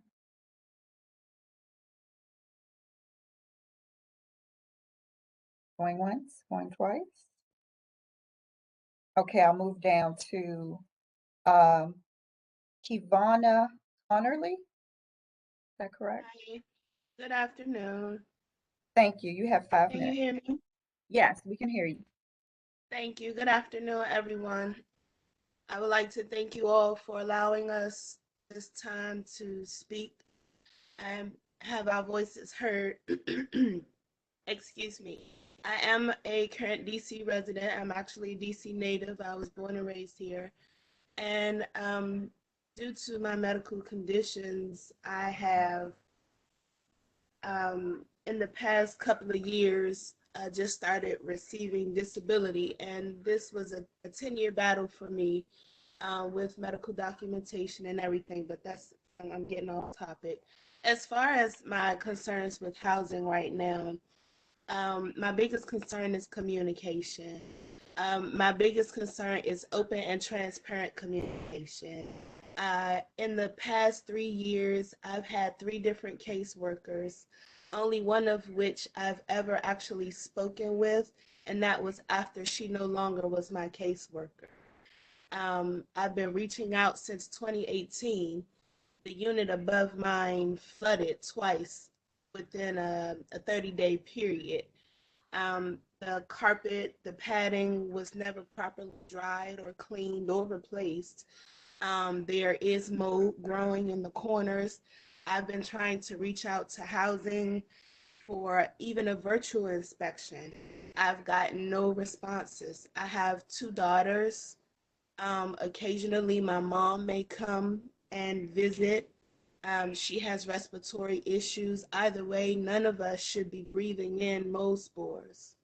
I've requested on several occasions, again, this has been going on over the past few years, with maintenance, with the property.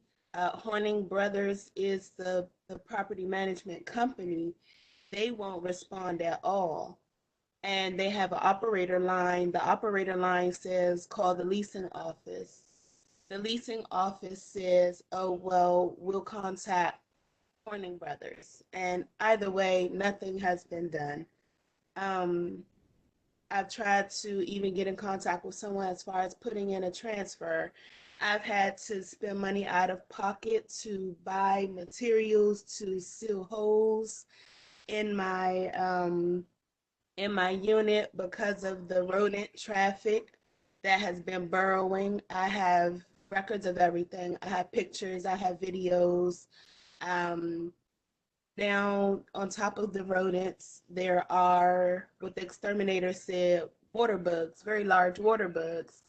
To me, a roach is a roach.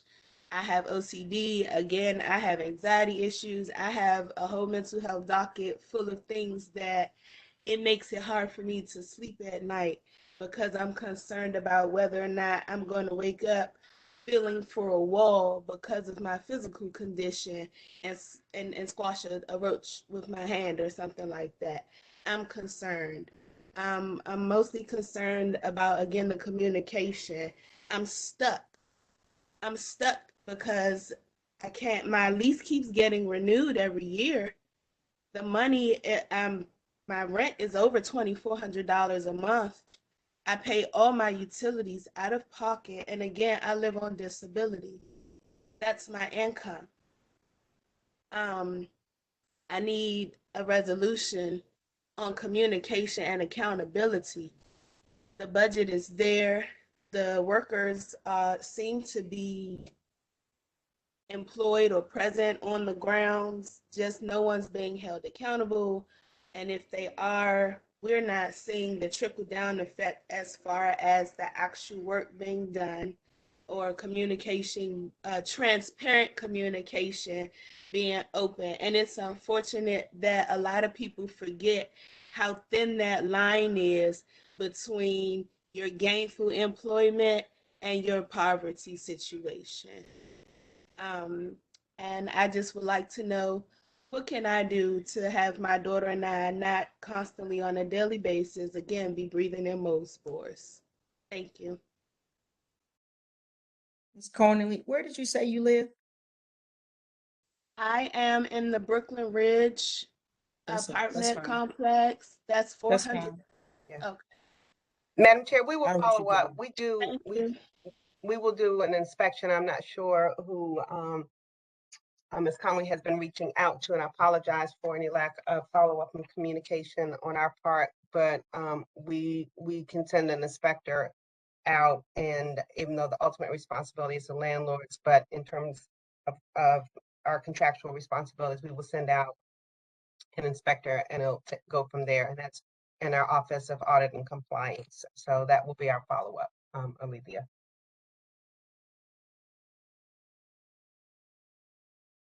Director Donald, can we at least let Ms. Corley know the time frame that we're going to follow up? We're going to put it on our follow-up tracker for tomorrow, and it's in the Office of Audit and Compliance. I don't know what their schedule is, but they are very responsive. So it will be within the next week. I can't say tomorrow, but within the next week, we should be able to send out an inspector. Thank you. Let's try to get it done by next Wednesday if we could. That gives her 1 week. I think what she shared with us is a little alarming. So thank you, Ms. Cornerly. We're on top of it. The director will definitely respond and have an inspector out there within the week. And she added her contact information in the chat. If we can capture that information. Thank you. That will be helpful. We have that on our follow-up list. Thank you, ma'am. All right, Alethea, next. Next is Ms. Shantae High. President High, please proceed.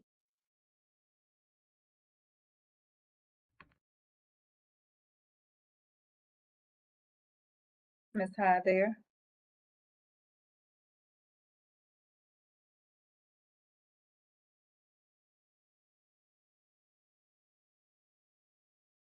All right, proceed, Alethea. Okay, next is Ms. Rosa Burbridge. Good afternoon, everyone. Thank you for this opportunity. I'm going to ask a request first, and then I'll make a comment. My concern is for the residents of Lincoln Road, since I am serving actively as their president. We have a security problem, the lack of security. We do not have security guards or DCHA security housing officers that come here. We do, however, have an apartment that has been earmarked by HUD and funding for a guard to live on the premises. The person who is currently there for the last year and a half, I've been told different things. If they're here because the COVID, they're no longer with housing, that's neither here nor there. The problem is we don't have security. That's a problem. People are calling me. When it gets dark, we cannot go out. There's no lock on the back door. We need to find out what's going to happen with the security. People in the building are afraid. I myself have a small dog. I don't walk her at night. I don't walk her too early. You hear individuals in the hall. You smell the drugs. It's becoming an open air drug market. So that is a concern. And I have asked on numerous occasions what is going on with security to no avail. So I don't know, should I just contact HUD since they have earmarked this, or will someone address it? That's the concern. Now, the reason I stated this like this is because the first concern for me is the residents. I listen to the resolutions. I hear everything. I'm not apologizing for the residents and the way we feel. We're trying to move forward, but sometimes I'm throwing this out here. If we could speak first, because a lot of time we're not interacting with the resolution, that's something that small may give us the sense that you care about us and that we matter. We stay on for hours and hours and hours, and that shows you where our priority is with you. I'm very saddened with some of the things I hear, because I want a DCHA I can be proud of. How can I be proud of you when people sitting in power who have a purpose cannot, even in layman terms, explain some of the things that are going on with these resolutions and make it seem like our backs are now against the wall, so you have to vote for this? This is not a good look. If you want my loyalty, if you want me to be like 100% with you, to stand with you through it, then do something to let me know. And thank you, Housing Police. I called them on the 23rd of December. I'm still waiting for a return call.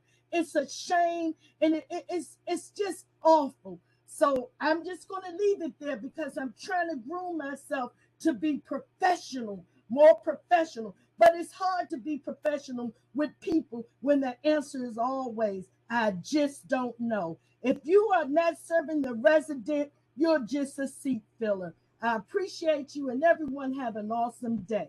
Thanks. Thank you, Ms. Burbridge. We appreciate your testimony. I do understand your concern about security. I was just communicating with the director. We'll look into that to see if the unit is eligible under all of our policies and procedures. Thank you. Alethea? Next is Ms. Chorus Lowry. Ms. Lowry on the line. I don't see her name. I'll move on. Next is Paulette Matthews. How are you? How are you? Miss Lawrence here. Okay, yes, please proceed. You have 5 minutes. Okay. So once again, I'm talking to the board. I'm sure everybody's familiar with my case. I'm at Ontario Road, 2422 Ontario Road. Basement apartment 103. Hi, Miss Donald. Hi, Miss Donald. Is Miss Donald on the line? Ms. Muller, I think that the director may have stepped away for 1 second. Well, I think the last time we was on this call last month, and we were talking, I was explaining my situation, and I believe Ms. Donald said that Ms. Lawrence upset because she can't get a voucher. And I said, no, Ms. Donald, I'm not upset because I can't get a voucher. I'm upset because I'm still living in this apartment that they have deemed as unlivable and I should be out of. That, but I'm still here, that my disability hasn't been met. I have proven everything that I need to prove, that I'm not lying about my condition or where I'm living. I'm still here. The last phone call, the last thing that Ms. Donald said to me, and I quote, the ADA people will be calling you. It's been a whole month, no one's called. I have not spoke to anyone about my situation. I'm just continuing to call and ask the same question. Who can I talk to and who can help me? Sorry, I am back, and I apologize. I didn't say that you, if I did, I didn't mean to say that you were upset because you couldn't get a voucher. That would be disrespectful for me to say why you may be upset. It's my understanding that our ADA team has been working with you and that you were offered a unit. If that's not correct, my staff will tell me, and we will circle back to you. But that was my understanding, that a unit had been identified.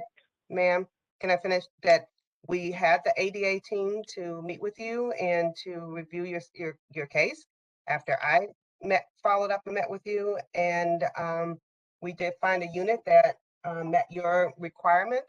And in fact, I think at the last meeting, you were actually going out to see that unit.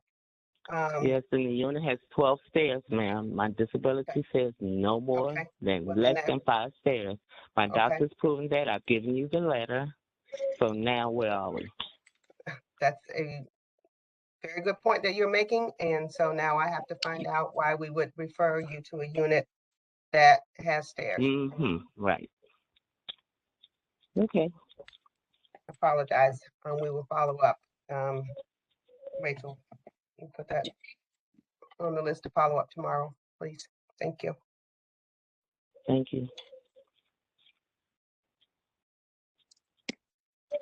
Appreciate the time. Thank you. Thank you. Thank you. Next is Ms. Paulette Matthews. Is Ms. Matthews on? Yes, ma'am, I'm on. Hello, everybody. Can y'all hear me? Yes. Okay, We can hear you, Ms. Matthews. Hello, everybody. I have a whole lot, as always, going on. So I pray constantly, but I'm still under construction to get better within myself and try to maintain my composure while I listen to all that goes on in these meetings. But first and foremost, I want to address the issue, since it's just been presented, about the ADA. I would like to ask Ms. Donald, who is in charge of ADA, because that's a concern and a problem that I have that I often throw out there, but it never gets resolved. I know that the last time I spoke of Mr. Ken Slaughter no longer being the ADA personnel. I don't know at this point of the game of who's who and what's what, and what information that he passed on to the person that's now taking his place in reference to the situation that's going on with DCHA and DCRA. So I don't know if it came across your desk. It should have, but I know you've heard me with conversations, even though it might be bits or pieces. Have anybody been able to find out anything, or will somebody be able to call me within the next week or so to help with this ongoing problem that I had? And that's just one of the issues of today. So, If you have a response, I would love to hear one. If not, I can move on. so Chairwoman, do you want me to hop in, Please. or Commissioner If Council? you don't mind, thank you. So yes, Mr. Slaughter has left the agency, and the ADA team is reporting to me. This is Rachel Molly Joseph. I'm the Chief Operating Officer here at the Housing Authority. And Ms. Matthews, I will look into the issues and be in contact with you this week. Ma'am, have you heard of my name before and related to an issue at all upon your have arrival? heard, yes, I've been here. Yep, Go ahead. I have heard of your issues before, and so I will check and see what's going on. So you're saying that right now, for over 5 or 6 months, someone has been handling it, or if they have also left too, when Mr. Slaughter left, or these are new people who are getting the information, even though you're aware of it, that's why no one has gotten back with me as of yet? I can't, there are not new people on the ADA team. It's just newly reports to me, and Mr. Slaughter has left. I don't have the ADA team on this line with me right now to get into specifics on your case, but I will get back to you And when will that be, ma'am? this week. This week? Okay. All right. Thank you so much. My other concern, I would like to first say thanks to Karen Settles for her remarks, and also Aquarius for some of the remarks that she made, because communication is basically the key. And a lot of times we hear a lot of things being said. I mean, we come out, we say what we say, we talk of our living experience, whether it be a nightmare or whether it's to give applause to the Housing Authority for doing stuff. But the matter be that a lot of times it's just sound effect and the actions don't be done.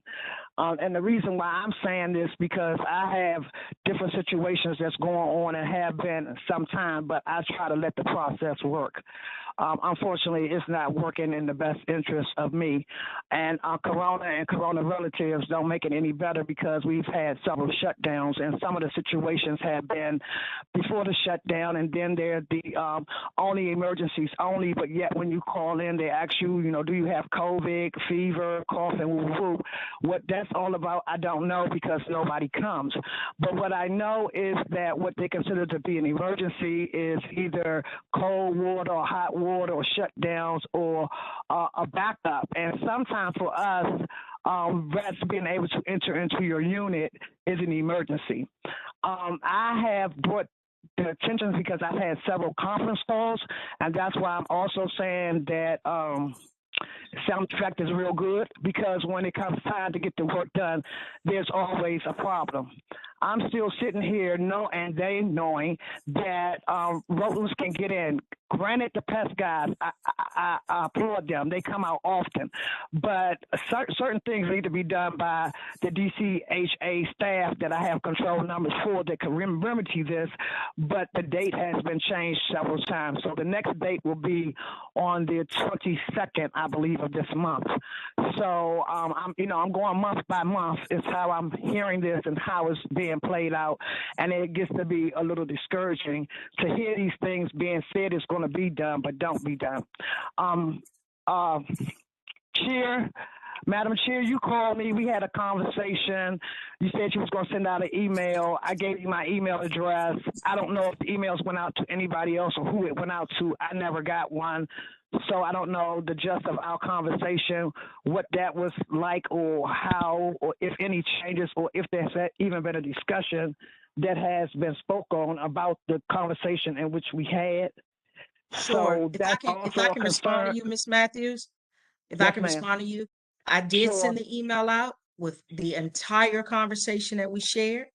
Yes, you were emailed, you were copied on it. I did not get a return as if it did not go to you. But 1 week after we talk, now what I'll do is if you want me to send you the text, I do have your cell. I can send you everything we sent out, but not only did we send out your concerns, I detailed the entire conversation and the staff has actually started responding to you directly. But if you would like to talk to me again offline, I don't have a problem with doing so, but we responded to you at least within the 1 week of the conversation that you and I had. So I can follow back up, but we did reach out and we did respond. Ms. Joseph, do you have any updates on the email? You're familiar with the email I sent out, correct? I'm not finding that email, Chairwoman, in my emails. All right, I So, sent it out to all of you all. I sent it out. and the last update that I have is that you were scheduled to talk to Ms. Matthews on the 18th of January. Okay. I'm about to forward it again because I have it in an email. Okay. But I'll resend it to everyone, but I specifically, and I think we had a conversation about it. I thought the director found the information that I discussed, but I'll resend it out again to everyone. Ms. Matthews, I'll follow up with you directly myself. Okay, and I meant to call you back, but it's been a whole lot going on. But thank you so much. No, you have both of my like cells. Call me tomorrow. You can call me tomorrow. Okay. I would also like to thank Bill Slover all the time. I just appreciate your work, and I can see where you do care about the residents, and you're trying to make this history change, and hopefully everybody will get on board. I was concerned when they got to speaking, and I kind of like wrote a lot of notes down, and it's all a little jibbery jabbery right now on my paper. But when you spoke of talking about the master plan and how they spoke of the master plan, which sometimes I think is a nightmare, but you were speaking on terms I thought, in listening to what you were saying, was recycling the money, having it to come back and be put back into the housing trust fund or something of that nature. If it was the wrong concept, I think that would be a brilliant one, and for them to consider. And when we get to talking about public safety, and I heard about the two separations of it all, in that on the property where I live at now, which is in Northwest Washington, Kellamilla, it's an alarm that goes off all the time. The firemen do not carry the key to the particular unit that they come to, so a lot of times they get the showing off. I think that the DC Housing Authority police, and I bring them up quite often, even with them doing a monthly report, I think that's necessary, because before, you have to wait a month to get online to probably already talked about it 6 months ago, to still be having the same conversations with, people coming in there smoking in the building, the smoke detector goes off, the main unit is over here, so they go cut it off over here, and I think that's costly. I don't know, maybe they got the welders so they can just always put it up, but they could be doing something different. I just don't understand why there's not a monthly police report, even if Ms. Donaldson has to do it. That's something that needs to be considered, because safety is very important to us all, at least we hope it is. I've asked them often about cameras, because a couple of times my dog got out, and I asked for footage, and I found out footage is disposed of after 30 days. My dog did the same on Christmas Eve, and the footage that, after I had to press it out, the footage that they showed me is not even nothing that should have been sent to me. I mean, it's about somebody with a dog, but it has nothing to do with what they should have found out, because if you watched the whole footage, you wouldn't have sent me that. That's what I think. So I don't know what part that the camera catches on these reels or whatever's going on with that. So I'm a little discouraged about that. And I know my time could be over, but y'all have more time than we have to talk, and we be having a lot going on. And at the emergency meeting, I'm thinking like y'all had an emergency meeting at the same time Anita Bond's meeting was, and maybe these agendas that y'all had today, y'all could have combined them all in on that day, so that the day could have been a day in which the board gave to the residents to state their concerns with more than 5 minutes. So to your point, Ms. Matthews, thank you. One of the conversations that I had with the director today, and I'm gonna have with my colleagues, is really about possibly if there's a way that we can have a meeting just for public testimony. I agree with you. I want your voices to be heard. I want you all to be able to share your concerns, and I want us to be able to address them. And we do not always get an opportunity to do that in this setting. So your comments have been well received and taken, And I will actually have a conversation with the commissioners around how we can do this, that is a more effective process so the residents' concerns can be heard as well. So thank you again for that. Yes, ma'am. Alethea, Yes, the next person on the list is Miss Patricia Malloy. Ms. Malloy, Good afternoon, everyone. good afternoon. I'm Lincoln Heights Resident Council President. My main concern today is, when will Lincoln Heights get a manager? Has that process started? And the reason I'm pushing it is because our residents have no one to really talk to at this moment. As I told you all at the last meeting, I want our area manager gone. He's not a people person. We in Lincoln Heights need a manager that we can voice our concerns to. We are a new community property. Within months, maybe weeks, residents will be moving to the 2 off-sites. I really think it's unfair that the residents cannot express their concerns or issues with the previous people that we have. It's very disturbing that there is no one we can talk to. And I've seen it and I've noticed it. My next question is there a protocol across the board with the opening and closing of the housing authority rental offices? What are the hours that the office is supposed to be open? Is the office open 5 days a week, 1 day a week, or 2 days a week? Each office needs to follow the same protocol. Are we still in the pandemic? It's just so much going back and forward. And I also would like to thank, I had a public safety meeting, and if it wasn't for MPD, Officer Medina, who put the meeting together in regards to safety, the shootings, the sounds of gunshots. They told me to stop talking about shooting. The sound of gunshots in Lincoln Heights. I would like to thank Ms. Rachel, Ms. Nona, Chief Maupin. You have been attending the meetings that Officer Medina put together. It's just so much, but my main concern is, can you give me a timeline? We need a manager. Lincoln Heights needs a manager. Director Dahmer, if he's still on. Yes, I am, Ms. Malloy. I know Ms. Eath went out and met with you a week or so ago. We didn't meet. We talked on the phone. We did. Okay. She's on here now. Nona, can you respond, or do you need to follow up? I don't know the status of the property manager. Yes, good afternoon, Director Donald and Board of Commissioners. Ms. Malloy, we did approve the requisition for a hiring manager, a housing manager for that property. In addition to that, we are working on making a transition temporarily. So we actually have a housing manager there every day. Who's that? Who's that? I'm not sure the notification has been sent out to that person, but once the notification has been sent to that person, I will call you and let you know and do the introduction for you. And the property management offices across the board for our portfolio should be open Monday through Friday, normal business hours. So each office should be open. That was a directive that was given weeks ago for them to actually be there in the offices to serve our residents. Well, something in writing needs to be sent to your so-called people who's supposed to open the rental office. Yes, something needs to be put in writing that the rental office is open Monday through Friday from 8:15 to 4:45. And it also needs to go out to the residents.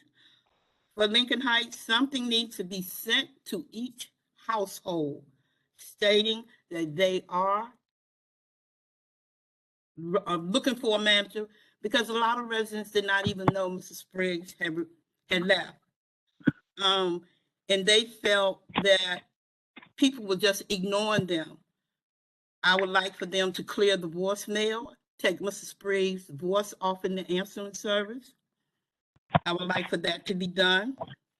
And like I told you, Miss Nona, I refuse to go in that rental office because I cannot get along with Miss Roberts.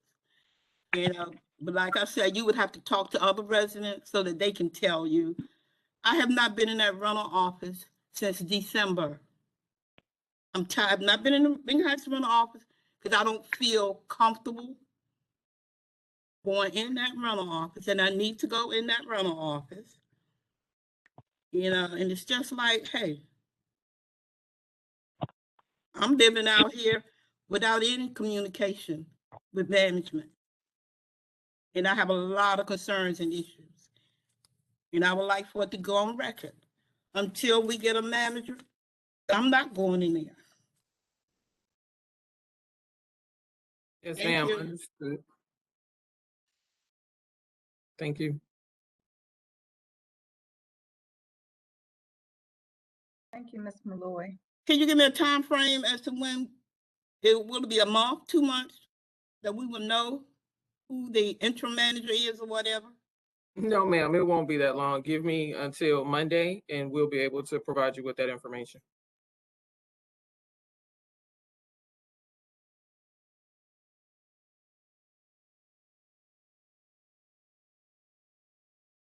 Thank you. Next on our list, we have Ms. Linda Brown.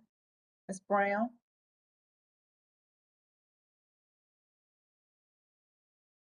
Yes, this is Linda Brown.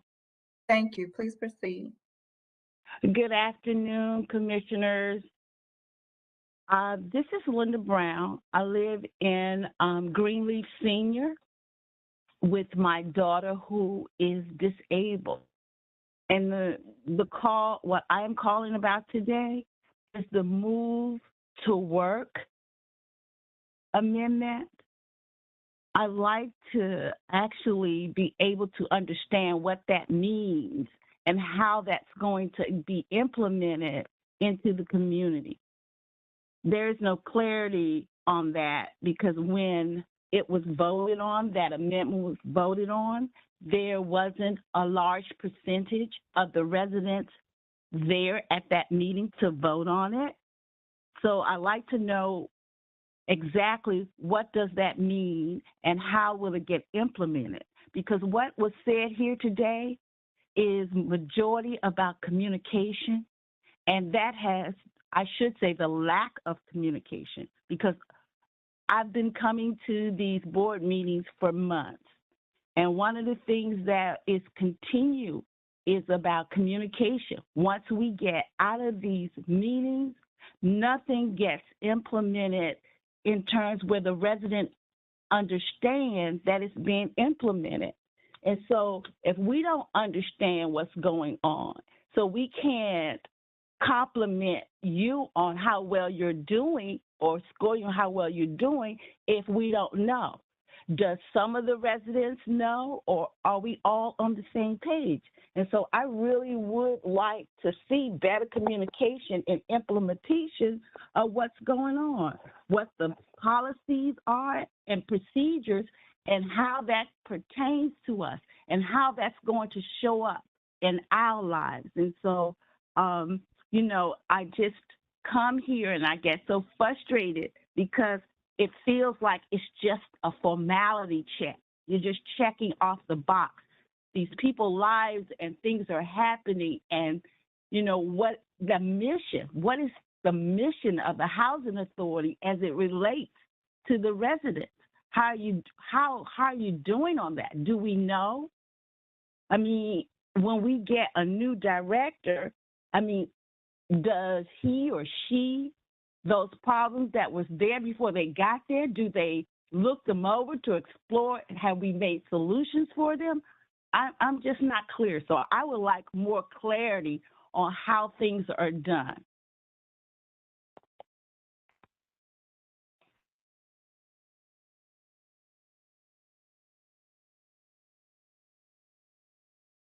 Thank you. Alethea, do we have any more testimony?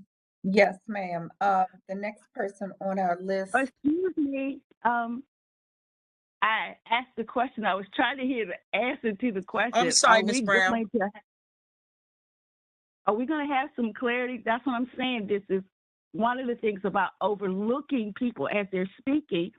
I'm asking you because I want some answers. And if you can't give it to me, just say that you cannot. I'll get back to you or something. Don't just go on as if you didn't hear me. I think that's part of the problem here. You're not hearing us.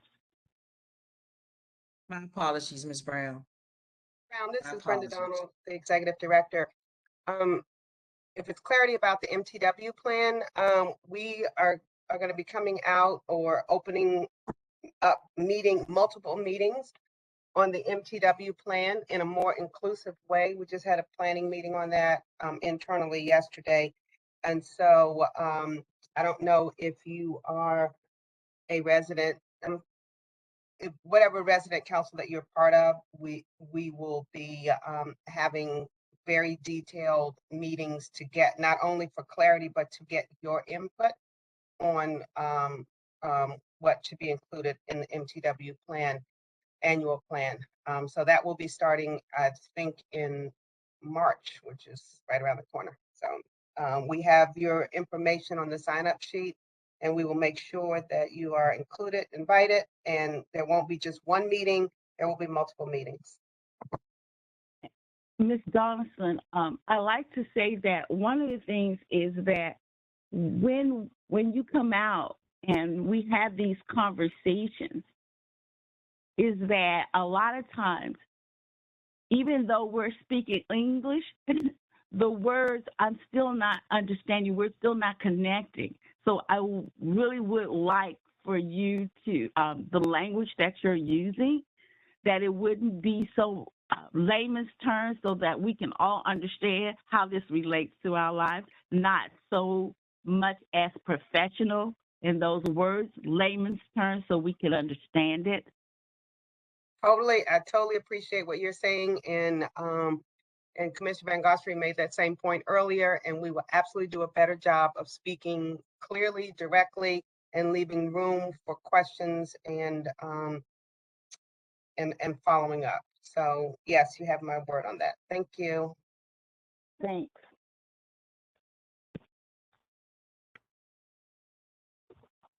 Next, we have Patricia Bishop.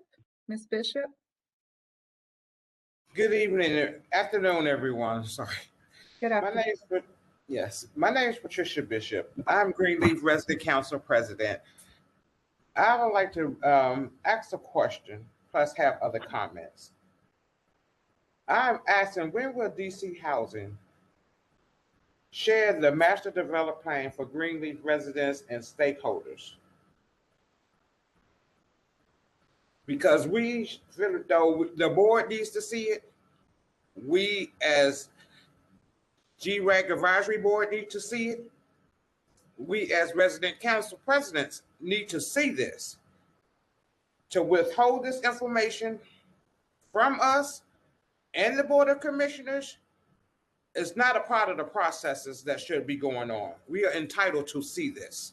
Yes, ma'am, Ms. Bishop. So I know, you know, that we came to the board in December and asked for an extension for the completion of that process. We're scheduled to come back to the board at a committee meeting in February, which is February now, the end of this month, and then to come back to the board with the plan and approval, I believe it is in March. And okay, that will include coming back to the residents in the community. Yes, ma'am. Yes, I understand, but if this process has been already written up before December, to my knowledge, we're entitled to have it. Yes, ma'am. You've seen the last versions that I have seen. So seeing is different from having it in our hands to be able to read. It's not done yet, ma'am. We did a since December. I understand what you're saying, but promises are not being kept by keep prolonging this. This is something we have a right to have, so that when it's brought up in any discussion, as the Board of Commission or HUD, we need to have that so that we can make the proper decisions on this matter. It's always a good time to do what's right in advance before it's mentioned, dictated, and moved on to HUD or anybody else. We as commissioners, stakeholders, and resident council presidents and the GRAG advisory board is entitled to this. This is something that Tyrone Gerd set up years ago with these developers. I'm quite sure you might have seen it, read it, but we have not. And that's all we're doing is continue to ask that this be given to us because we have the right to have it, not keep being prolonged of what a certain day that is suitable for someone else besides the Board of Commissioners or the residents and presidents.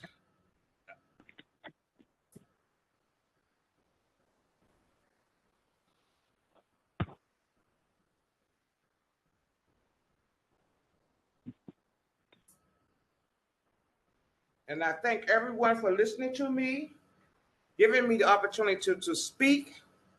But once again, this is what so many of our residents and presidents have gone through. That's why we can't get people to come onto these meetings and sit down and try to have a normal conversation with y'all, because we keep getting brushed off, and anything we ask that is most important to us, but to sit here and let the convention to continue to go by their agenda and plans, we should come first. When we ask for something, it shouldn't be a delay of, I'll say 72 hours to 2 weeks for anybody that what they're asking for. Whether it's in writing for a FOIA or any other type of documents, we entitled to have this. Don't keep postponing and brushing us up onto the table while you keep going along with your agenda and how you want to process and conduct things that we might want to stop. That is in this master development plan. And if this continue to happen, our next steps will be to see you at a place that y'all don't want to be at anymore. Thank you, Ms. Noor, and everybody else that has gotten good trouble, stepping up to provide for what the presidents and the tenants have asked for. And may we continue to work to do what is for the tenants, not for any developer or anybody to say that their name was on this to deal with Mayor Bowser and anybody else that's in a part of this scandal. Thank you very much. Thank you, Ms. Bishop. I didn't know, I wanted to make sure before I move forward with like Ms. Brown, is it anything else you need a response to with the timeline based on your comments? Did I lose you, Ms. Bishop? I'm sorry. I thought you was asking Ms. Brown the question. I'm sorry. Nope. I said I didn't want to do to you what I accidentally did to Ms. Brown. Okay. I didn't know if there was any expectations of other than what the Director Donald has mentioned. Is there anything else you need the board to move on other than what we heard? And I'm very clear on the transparency and the communication and the turnaround time and giving you guys information. I'm very clear. Thank you. That's all. I appreciate the being very clear, but to continue to ask over and over, whether it's the commissioner, me as a president, these things should have already been in front of us. Understood. Understood. So just for clarity's sake, I believe she asked for the master development agreement to be shown here, but I'm not sure. I didn't quite understand the director's response. She asked for the plan, just to be She clear. asked me for the master development agreement. She asked for the plan, but you're asking She for the can agreement. clarify. This, well, you've already Commissioner, set let that up Ms. nicely, Bishop. didn't you, The Commissioner? master Ms. Bishop asked development for it. agreement. Okay, but we don't have it yet. It's not ready. So it's not we in don't have place. one. There is not It's one. not in place. For Greenleaf or for other properties? I want to be clear of where I'm coming from. Because that means that in the past, Tyrone Gerd didn't do his job. Okay? when this started years ago. This ain't something that just started that's not being completed or written up or typed. Please keep it point blank clear to me. And even with Ms. Donalds, for the short term of her being there, she have not proceeded in making sure that this got done. That's a question, and that's a problem. So let me ask the director to respond to the master development agreement with Greenleaf is the question. It is not we ready. shared- That is why we asked the board for an extension, which the board approved in December. I can't give you something that is not done. It's not done. Thank you. I just wanted you to reiterate that. So Commissioner Slover, Ms. Bishop, the master development agreement for Greenleaf, the staff asked for an extension in the December's meeting and we granted it. So it is not completed yet. This is an old one or a new one? We're speaking about the one under this administration. Well, the one under Tyrone Gerd, I need that one also. Like, don't, no. Okay, we're clear. We will give you both once they're we'll give once the second one is completed, we'll provide you both. That's not a problem.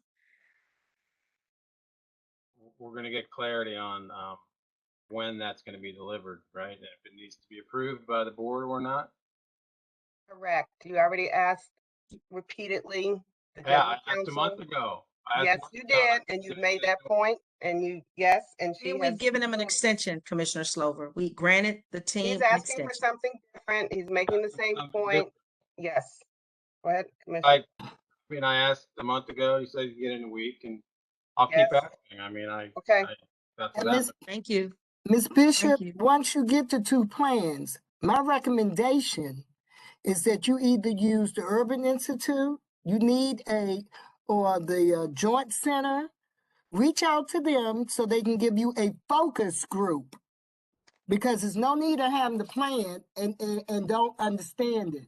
And you need a third party, someone who will be willing to show you the independent variable and how it is quantitative into a plan. Okay, thank you for the information, Aquarius, but I've already been a step ahead and has been waiting for what I'm steadily requesting because I am putting off business because of what I do not have, which I should have already had.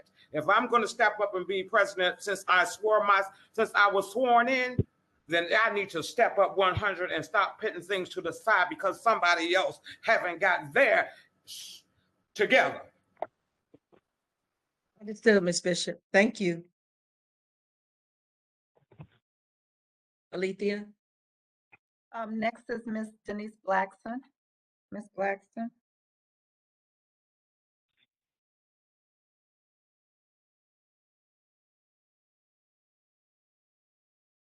I see Ms. Blackson is still listed. Is she available before I move on? Mr. Umar?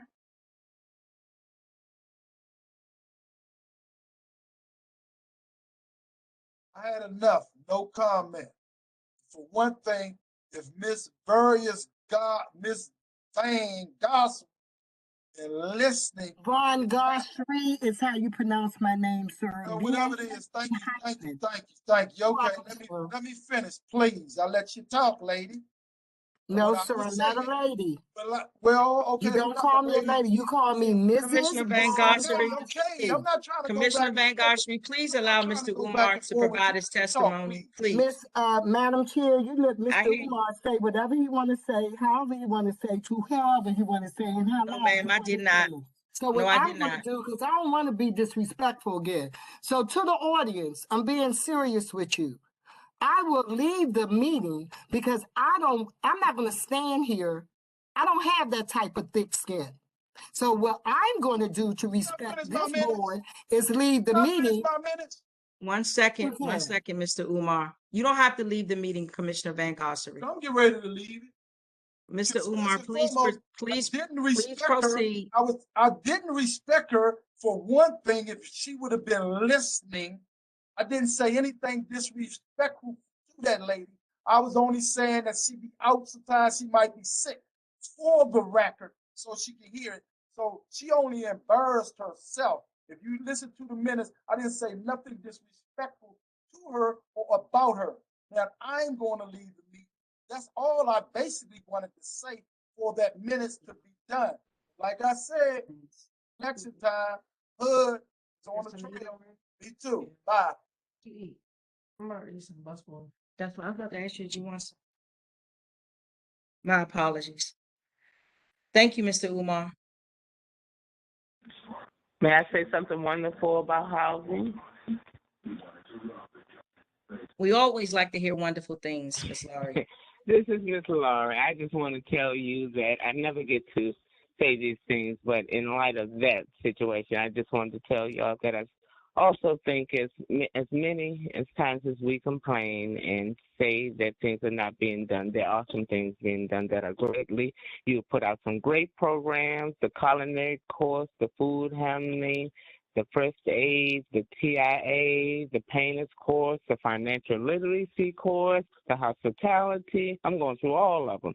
The medical, you have put out some great things for our children, for us, the budget. That's one thing that I've been asking for a minute, about budgeting, about savings, because a lot of us don't know how to do that. And I just want to tell housing, you're doing a great job in that area, and I want to thank you. Thank you, Ms. Laurie. We appreciate that. You're welcome. Alethea? Bye. Thank you. Next is Miss Dina Walker. Ms. Walker on.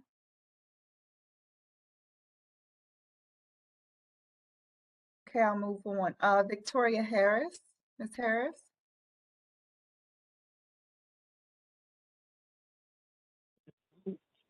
My name is Ebony Harris. No, I have Victoria Harris. Did you register? Did you speak with Ms. Oots? Yes. Ebony is going to be after. Okay, well, she can go ahead and proceed now then. She is one of your non-residents. I just want to make sure you finish up with all of your residents before you Oh, go I to the see. non. I do have Ebony Harris down. Okay, yes, Ms. Harris, we'll get to you when we finish our residents. I'm sorry. But no, so Victoria Harris isn't on the line. Next is Karen Settles. Ms. Settles, did you have a regular testimony? Yes, I have testimony. I've been waiting for a timeline on when the ombudsman is going to be hired for the public housing side. And I also want clarity on what the ombudsman will do, because a lot of the residents need to know that as well. I think it may resolve some of our issues as far as, bringing a lot of the things that we have to bring to the board meeting to bring up. As well, I'd like to give a recommendation. During our receivership, which I don't see a lot of the tools that were put in place from the receivership being used. But I'd like to remind us that and during the receivership, we had 2 meetings. We had one for resolutions and residents and the community was able to comment. But we also had a second meeting a month, public meeting a month for residents issues. And I suggest that we try that concept again, because it gets pretty full on the agenda when you're trying to stay focused on the resolutions. Today, for example, I've actually signed up because I wanted to speak on the resolution about recertification. But it's a lot of passionate feelings that go along with resident issues that already exist. And they kind of get mingled, although both areas are important. I think that our focus can be kept if we are basically focusing on the resolutions that impact all of our lives in public housing. Against all popular belief, we are each other's business as far as residents are concerned. And we each other's business as far as staff is concerned. In saying that, I just need to emphasize more a cooperative effort between both parties. We can make some agreements as to how some of this process is going and correct along the way. Speaking to what Ms. Bishop said about the master plan, if there's a master plan agreement, if there's I would like to say a draft agreement, residents need to have an opportunity to have the draft agreement. And if there's language or points in the agreement before it's rolled out to go for resolution, residents should have that draft. That's a part of the collective as far as relating to how many eyes can see what impacts our lives. We just, in this instance, I wouldn't use transparency. What I would say is shared information allows people to make educated decisions. Too many times we are hearing people ask for mere things that are a part of the authority and how each department works. And you still go back wondering, what is the process? You can't keep sending people back. Everybody has a right to understand what the process is so they can use it or not, instead of using it in any way we can get in where we can fit in. I just like to make that comment. But I particularly want to know what is the purpose and the mission of the Ombudsman Office, so we all can have clarity on what that can do and be for us. Thank you. Ms. Settles, you and I are in great alignment and thinking about how to structure things a little differently.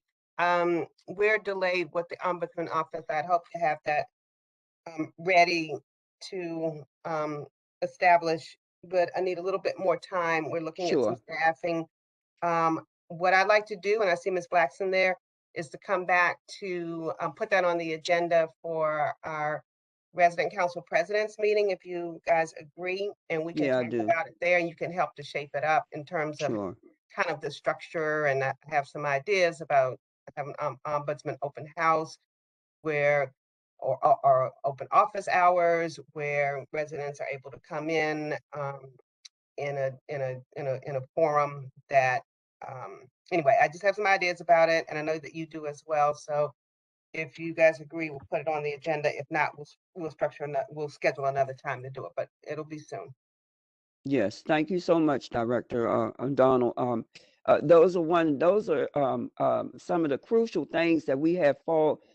Gray areas are not necessary with some of the questions that's been asked today.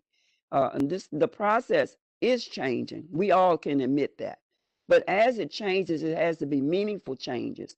A lot of what Commissioner Von Gostry has said today is in line with what I think that we can do to make better ways of communicating with each other. Because communication is one of our issues, and it really, really doesn't have to be. As a leader, it is not a good feeling, and I'm sure you feel the same thing from time to time, when you are blindsided with information you never had, and then push to give an answer that you really don't have. So that's the position that we're put in as leaders all the time. And clarity is everything when you are trying to deliver to people that you are elected to serve. So I thank you for listening. Thank you, Ms. Settles. Alethea? Thank you. Miss Elizabeth Jones. Excuse me just one second. I just wanted to acknowledge that I'm still here. I had to step away and help my daughter in the moment I did that, y'all called my name. So my apologies. I'll wait my turn when you come back to me. Okay, Ms. Thank you, Hyde, you'll be President. next. You'll be next after Miss Elizabeth Jones. Okay. Good afternoon. I'm Elizabeth Jones, a resident of Richardson Dwellings. I have been living on a property as a resident NPD officer, and I currently serve as Vice President of the Resident Council since September. Despite today's climate, since some years ago on how the police and the community view law enforcement, mine has really received me in a positive manner. And I also came on here to say I would like to thank DCHA, who walked our property this past Monday, who were well represented. Members from the executive team, PMO, OCP, and OPS. By name, thanks again, Ms. Donald, Mr. Martinez, Ms. Eath, Ms. Watson, Ms. Dandridge King, Mr. Daniel, Public Safety Dixon, Mr. Stringfield, and Ms. Nelson, Mr. Nelson. Again, thank you all for taking the time out of your busy schedule and coming to walk our property. And I look forward to working with you all in the near future.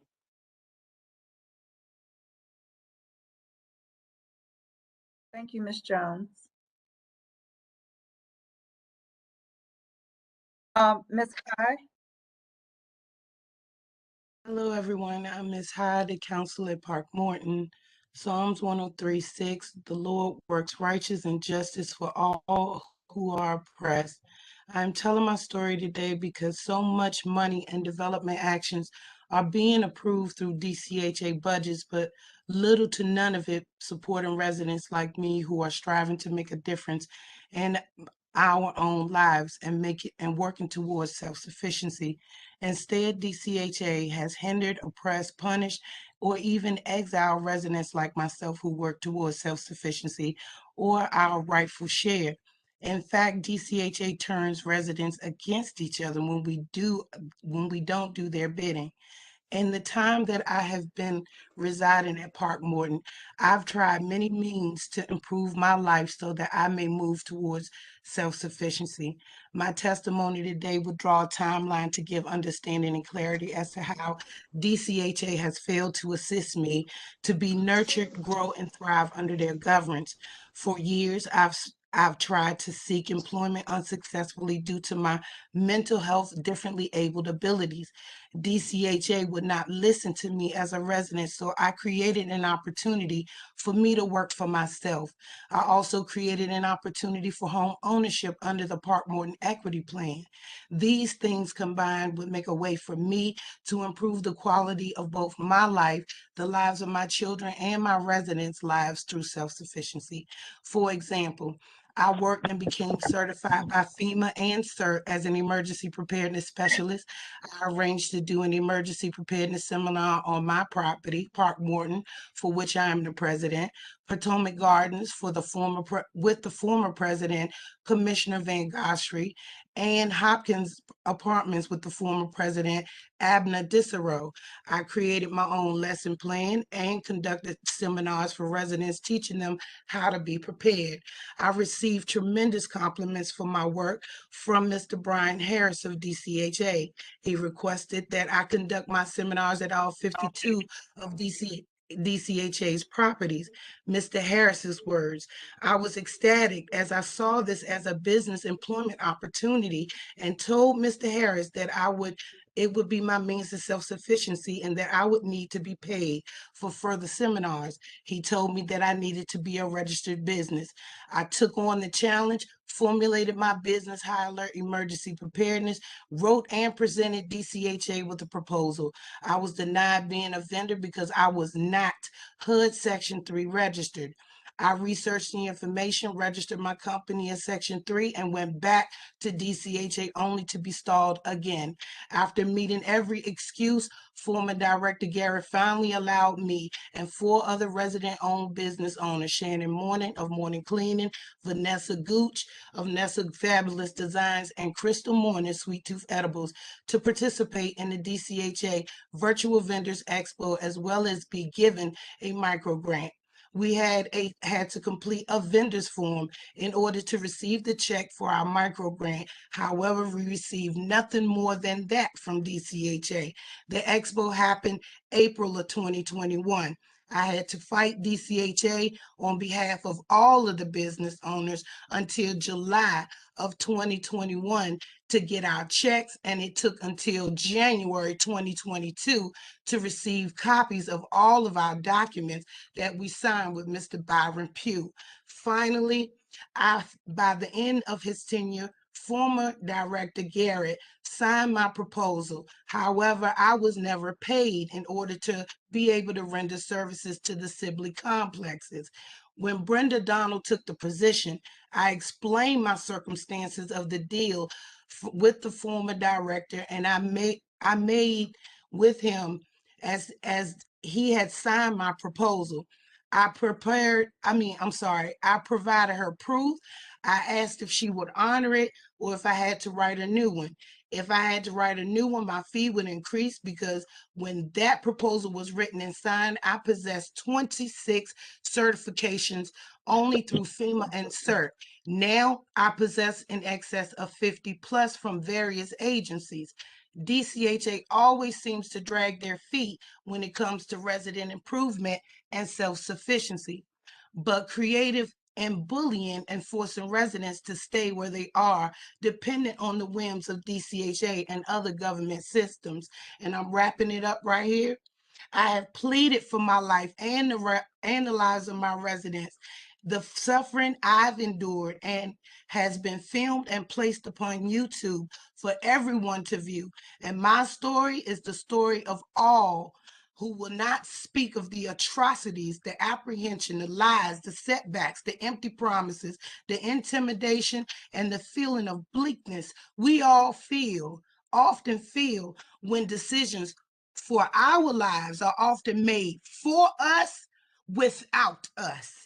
I am asking the Board of Commissioners to help me and other residents to achieve true self-sufficiency without penalization for our accomplishments. Knowing this will not only improve our lives, but the reputation of this agency as well. Proverbs 22:16. Whoever oppresses the poor to increase his own wealth or gives to the rich will only come to poverty. I am Ms. High, President of the Council at Park Morton. Thank you. Thank you, Ms. High. I see Ms. Blackson is on the line now. Ms. Blackson. Good afternoon. You have 5 minutes. Thank you. Okay, thank you. As you can see, with all the residents, when they speak, communication is key. And it's so hard when we get on these commissioners meeting to get it all in the 5 minutes from so much we have, dealt with over the years of living in public housing and prior staff. Not all staff has not been as transparent as they should have. Again, speaking on self-sufficiency, as Ms. High spoke on, I just want to express during the restructure of the Section 3 program or moving forward that you look into, this is an issue we brought up years ago about residents, as soon as a resident start working or they get employed, their rent jump up. But if you stop working, your rent don't go down as fast. They'll tell you you have to reach out to them other programs and try to pay for your rent for that next month. But when you get a job and you try to become self-sufficient, your rent jumps up, that same month. Within that next month, you have to pay that increase for rent. Again, speaking of our skill set, as Ms. High just spoke on, I work for the Office of the People's Council. Some of you know that and some of you don't. We offer a free service. One, I educate residents on energy efficiency in all 8 wards, businesses, everyone can take advantage of this program. This is the same thing I've expressed to Mr. Garrett. Garrett told the person in charge of the voucher program, and all the commissioners was there. Make sure y'all put Ms. Blackson on to educate our voucher residents. Here we are in a time where we have voucher residents reach out to our agency because they can't pay their utilities. So educating everyone is key. And when you have partners people who are willing to partner with you and present something to the residents, that's a service to them. Take my property. My property is being demolition. Some people have lived on public housing properties and have not paid utilities for 20 and 30 years. They come from generation to generation passing down to public housing. They don't know if you don't pay that utility bill, you can lose your voucher. They're not educated on that. They don't know that part. All they know is sign up, get this voucher, and keep it moving. But we have to educate our people. I'm telling you, use me. I'm here. It's a free service. My agency connect with us. Educate the people and make sure it's something in there that when soon as someone gets a job, that their rent don't jump right up. How can they become self-sufficient if they don't know they're gonna get past their 90 days? I'm just not understanding. We all want the same thing. We're here for the people and we can work together and not bash each other, not beat each other up. We all educated on something. I don't know everything. You don't know everything. And you don't know nothing about me unless you ask me. So I just wanted to share that and put that on the table and say, you know, we have a lot to learn from each other, and moving forward, can we do some positive things to help everybody? Thank you. Thank you, Ms. Blackson. I really appreciate the whole comment, how we get more people involved. And Alethea, if it's possible, could you set up a time for me and Ms. Blackson to talk? I want to see if this is a service that we can actually utilize and move more residents to understanding how to advocate appropriately. So thank you again, Ms. Blackson. I appreciate that. Thank you, Commissioner Van Gosri, for rejoining us. Thank you. Alethea, who's next? Now we have our non-resident speakers. The first we have is Ebony Harris. Ms. Harris, you have 3 minutes.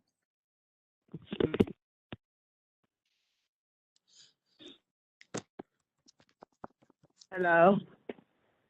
Yes, Ms. Harris, you can go right ahead. You have 3 minutes. Yes, hi, my name is Ebony Harris.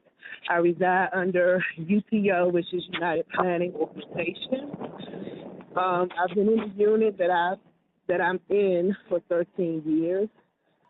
Since being in the unit, my family size has expanded, where I have 3 children now, 15, 4, and 2. My 15-year-old is under mental health. My 2-year-old is asthmatic. The unit is a 1-bedroom unit. I have a non-transferable voucher. It's an in-house Section 8 voucher. That's what I was told. Along with the size of the unit, it's been an infestation of mice, rodent issues. Today, I had a virtual inspection with DCRA. Yesterday, I had a virtual inspection with DOEE. That was yesterday. The exterminators came in February the 4th. That was Friday. Only to find droppings again February the 8th. Again, I've been in this unit for 13 years.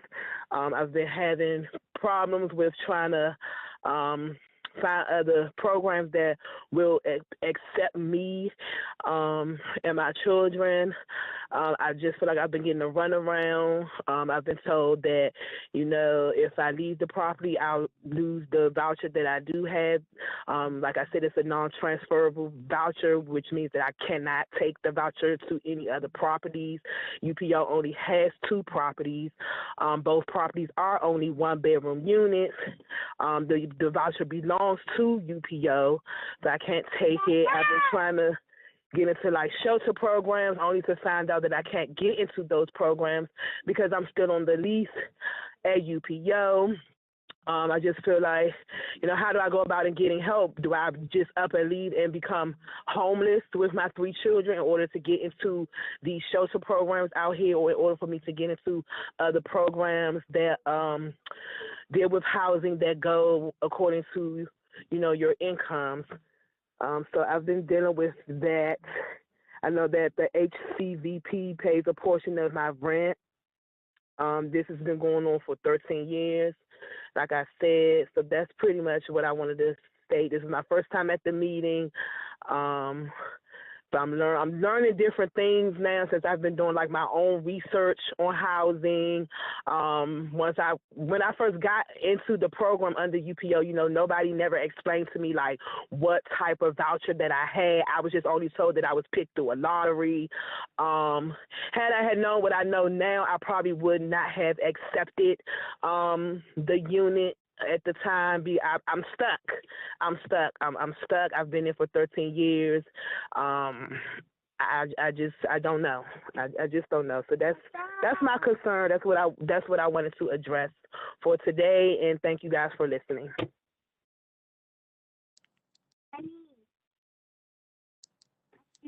Thank you, Ms. Harrison. I did receive your emails. I did not know you were not a resident, but we are going to respond. I'm going to respond to you after I speak with Director Donald. Thank you for coming on. Can I ask your name? I'm sorry. Dion, you sent me some emails. Dion, BC. Okay, yes. Yes, thank you. No problem. Lethea? Thank you. The next person is Christopher Williams. Mr. Williams. You have 3 minutes. Okay, can you hear me okay? Yes, we hear you. Okay. DCHA executive leaders had assured the board on the record that the board would have an opportunity to review the Greenleaf Master Development Agreement. Director Donald has expressed a desire to withhold the full details of the Greenleaf MDA from the board. I'm asking the board to to produce a legal memo spelling out the exchange between executive officials and the board, and to work with DCHA's legal counsel. B, to bring this Greenleaf Master Development Agreement back to the board prior to a request to vote to approve the MDA. And C, provide meaningful resident engagement for the Master Development Agreement, just as the board just committed to provide $500,000 for resident engagement in a separate project. I've sent the board these questions previously. Here, I repeat them. Did DCHA violate or is suspected to have violated any procurement rules in its selection of Greenleaf District partners as final co-developers? Why hasn't the board still not received results of the Greenleaf request for proposals final rubric? The board does not have any data substantiating why District Partners was the best proposal. Mr. Garrett had a long-time relationship with Penrose dating back to his time at the Long Branch Housing Authority in New Jersey. Penrose is a part of the final co-development team that constitutes Greenleaf District Partners. What disclosures involving a conflict of interest, if any, did Mr. Garrett make to staff and the board about his longtime relationship with Penrose? 8 out of the 11 panelists who scored the final applications were DCHA staff. Did Mr. Garrett's known relationship with Penrose influence DCH staff's scoring of the final application and thus prevent a fair assessment? The Greenleaf redevelopment request for proposals and qualifications strongly emphasized a build first model. However, the final selection did not primarily seek a build first model to minimize displacement, unlike other applications.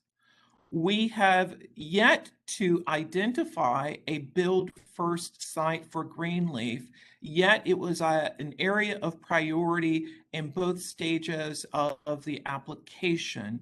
Why is it that we do not have a build first site for Greenleaf? How will the Housing Authority get out of offering the property to residents as a part of the federal right of first refusal, because it cannot argue that the property is obsolete? The Greenleaf property, as you know, was built at the same time, all buildings, perhaps except for the mid-rise building, the small mid-rise building. Mr. Williams, I hate to cut you off. I sincerely apologize, but we do have quite a few more testimonies, and we wanted to let you finish your comment. Do you have a final comment to close? But we have to move forward. Yes, the Housing Authority is preserving Greenleaf Senior, which makes the statement that the entire development is obsolete false, because they were all built around the same time and they are all more or less in the same condition. Thank you for your testimony. Thank you. Next is Wedley Casey. Wedley Casey. Okay, I'll move on. William Jordan. Mr. Jordan.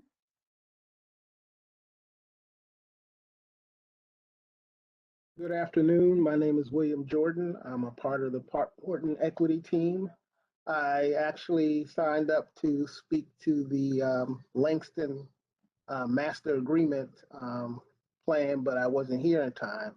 But it gives me the point that I wanted to make there is that it's time of these master agreements and planning that you create the environment to make sure Section 3, self-sufficiency, all the dynamics that you want to see for resident success is included in the project. And these kind of agreements is where you must empower residents not just to receive information, but to be in a position as a partner to create the environment in which they are going to live, not just live based on where they are today, but where they want to try to be in the future. I mean, we see that at Park Morton. We had a planning process that was really designed to displace residents, fulfill the political interests of a few people who wanted to say they created a new community, all these kind of things, but it wasn't designed for residents. If you actually structure and look at the design, it was a displacement design. It was designed to ensure that more residents ended up off the site in the end than those who could return. And then if you look on the site at the design, they use roads, building design to isolate the former public housing residents both on the site and at Bruce Monroe into two buildings, while everybody else got these smaller units, more space, and etc. It was structured in the design. If anybody takes the time to look at it, you will see it. The same thing about the right of return. Bill first is to make the right of return a minimal thing. But even now, at Park Morton, most of the residents, 85%, have been displaced. You're harassing the last one to get out the way so you can get to the design of this building that is not designed to optimize self-sufficiency for the residents. Again, it has to be built in the beginning. We saw it bite you at Lincoln Heights, where you end up with units that don't match the residents when they need those particular kind of units, and you lose opportunities. So unless it's designed in the beginning, the residents are partners throughout the entire process, not begging for agreements, but helping to write agreements. We'll never, never, never, never achieve. We'll always be having these meetings, coming back later saying, well, I'll go look into it. I'll try. I'll do this. It's Garrett's fault. It's so-and-so's fault. It's HUD's fault. The residents are qualified with help and support, and they will move these projects faster than anybody at the agency. And I can tell you at Park Morton, we worked for 4 years to move this project. The council and the agency blocked us because they didn't want residents to have control and equity. And we weren't even asking for the whole thing. We just asked for a third. So we need the director and this board to take this seriously. Stop passing contracts and resolutions that don't empower the residents. If you can't put that in the agreement, don't pass it. Sit on it until you get it done. Will it continue over and over and over again? Won't get what we want, and we can stop playing this game. Stop playing the game. I would rather the residents have power and fail than to keep allowing the agency, it's a habit of failing, to continue to fail and then say, oh, well, we're sorry, we'll fix it later, blah, blah, blah. You can't. You can only fix it with the residents. Please, director, partner.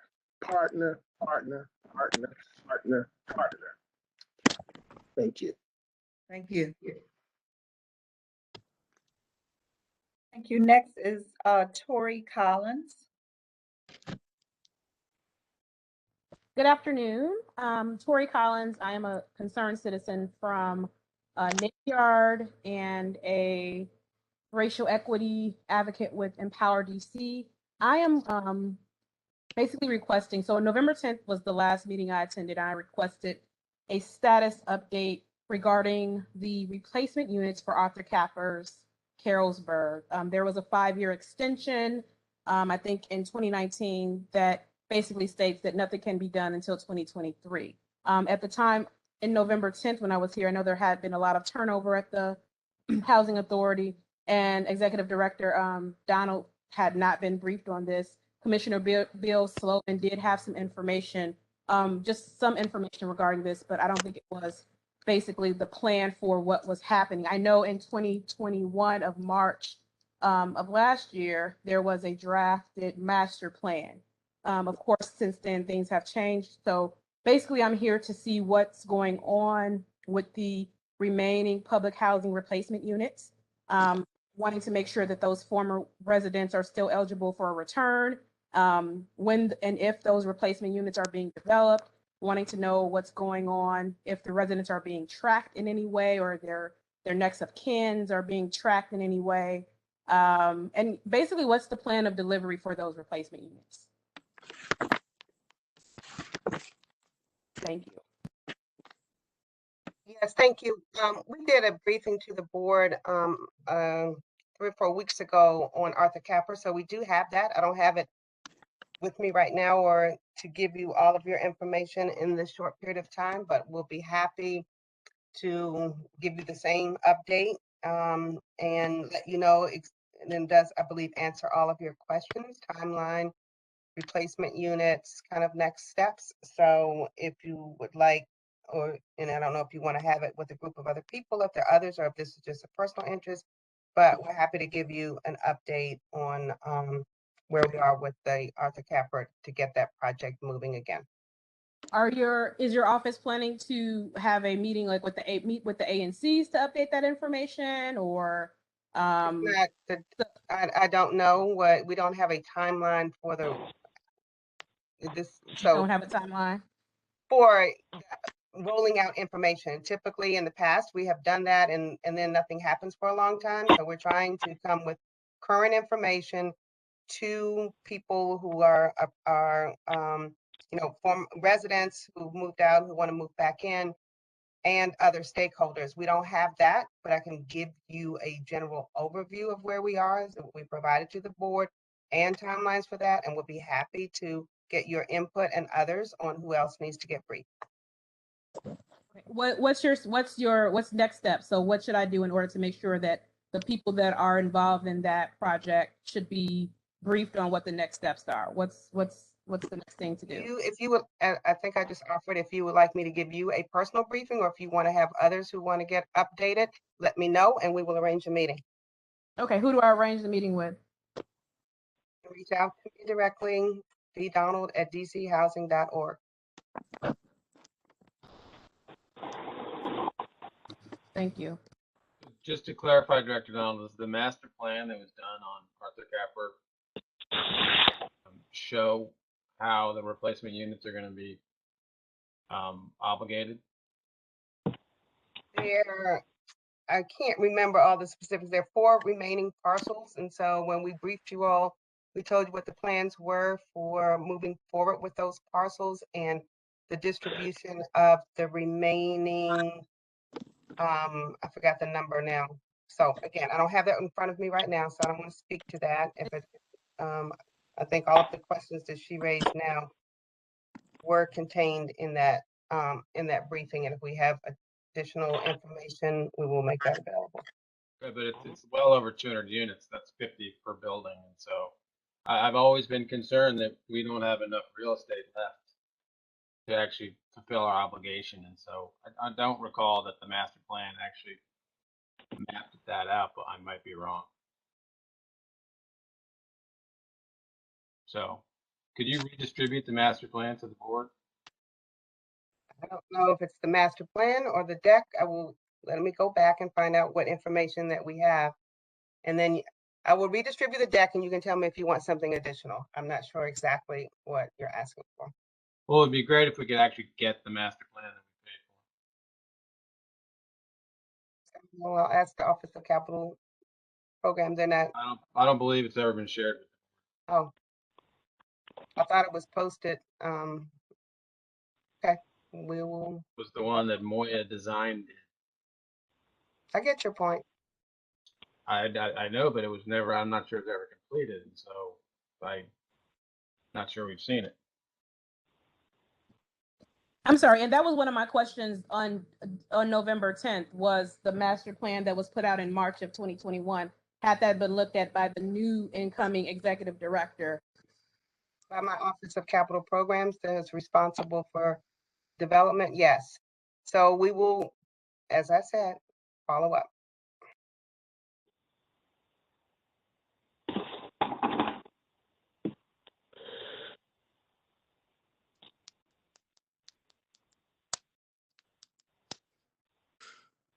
Okay, next on our list is Daniel De Pelago. Mr. Thank you, Ms. McNair. Good afternoon. My name is Daniel De Pelago. I work with Empower DC. Let me just read my testimony, but it really does deal with a lot of what's just been said. I was unable to attend the emergency meeting recently held where the moving to work amendment resolution was voted on, as it was the same day as the City Council's oversight hearing on DCHA. I have a couple of questions on moving to work and its potential impact on DC's public housing stock. I must say that I have a great concern about the amended plan, as it just seems unrealistic. If I understand correctly, DCHA plans to remove 3,465 units from the public housing program and convert to RAD. Now, in a recent conversation that we recently had with HUD's RAD team, we learned that it's highly unlikely that DCHA will be able to stick to the timeline it has set for Melvo properties. They've not received anything that was laid out in the timeline that you all gave to residents at the last meeting that was held. Now, that project has been delayed several times because of inability to close financially, as it was explained to me by former DCHA employee Alex Morris. Why does DCHA think they can engage in such an undertaking when its current RAD projects are stalled and or delayed? I'm also concerned about the demolition disposition applications DCHA has planned for this year in the MTW plan. I believe it's 3,055 units will be, I guess you all will submit applications for demo dispo. I've said to this board in the past years, and will repeat it again, but demo dispo applications approvals really sound the death knell for public housing properties. Once approved by HUD, DCHA's responsibility is to rehouse residents. That's what was told to us by former Director Garrett. It does not have to deliver on any of the promised plan redevelopments used to sell the idea of demolition and disposition. Case in point is Berry Farm. The displaced residents still have no idea when they will return. That's true for Park Morton. That's true for Kenilworth. I understand that a potentially small number of seniors may return to the phase 1 building that is being planned at Berry Farm, but the majority of residents still don't know when they'll return or what they'll return to. I implore caution when any demo dispo resolutions come before this board. Once approved, that's it for the property, the neighborhood, and most importantly, the affected residents. Thank you.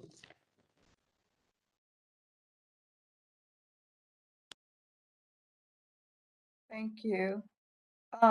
Last on our list is Jesse Rabinowitz.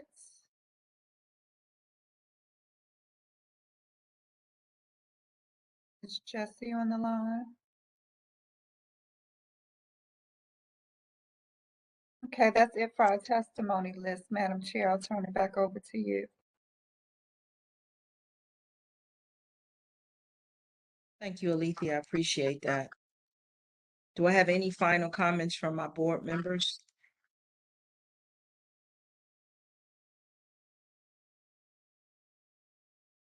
Hearing none, we're actually going to adjourn this meeting at 4:18 p.m. The next Board of Commissioner meetings will be held Wednesday, March 9th at 1 p.m. via WebEx. Information regarding viewing or participation in the meetings live can be found at www.dchousing.org. Again, thank you all for your participation and your support. Have a good evening. Thank you.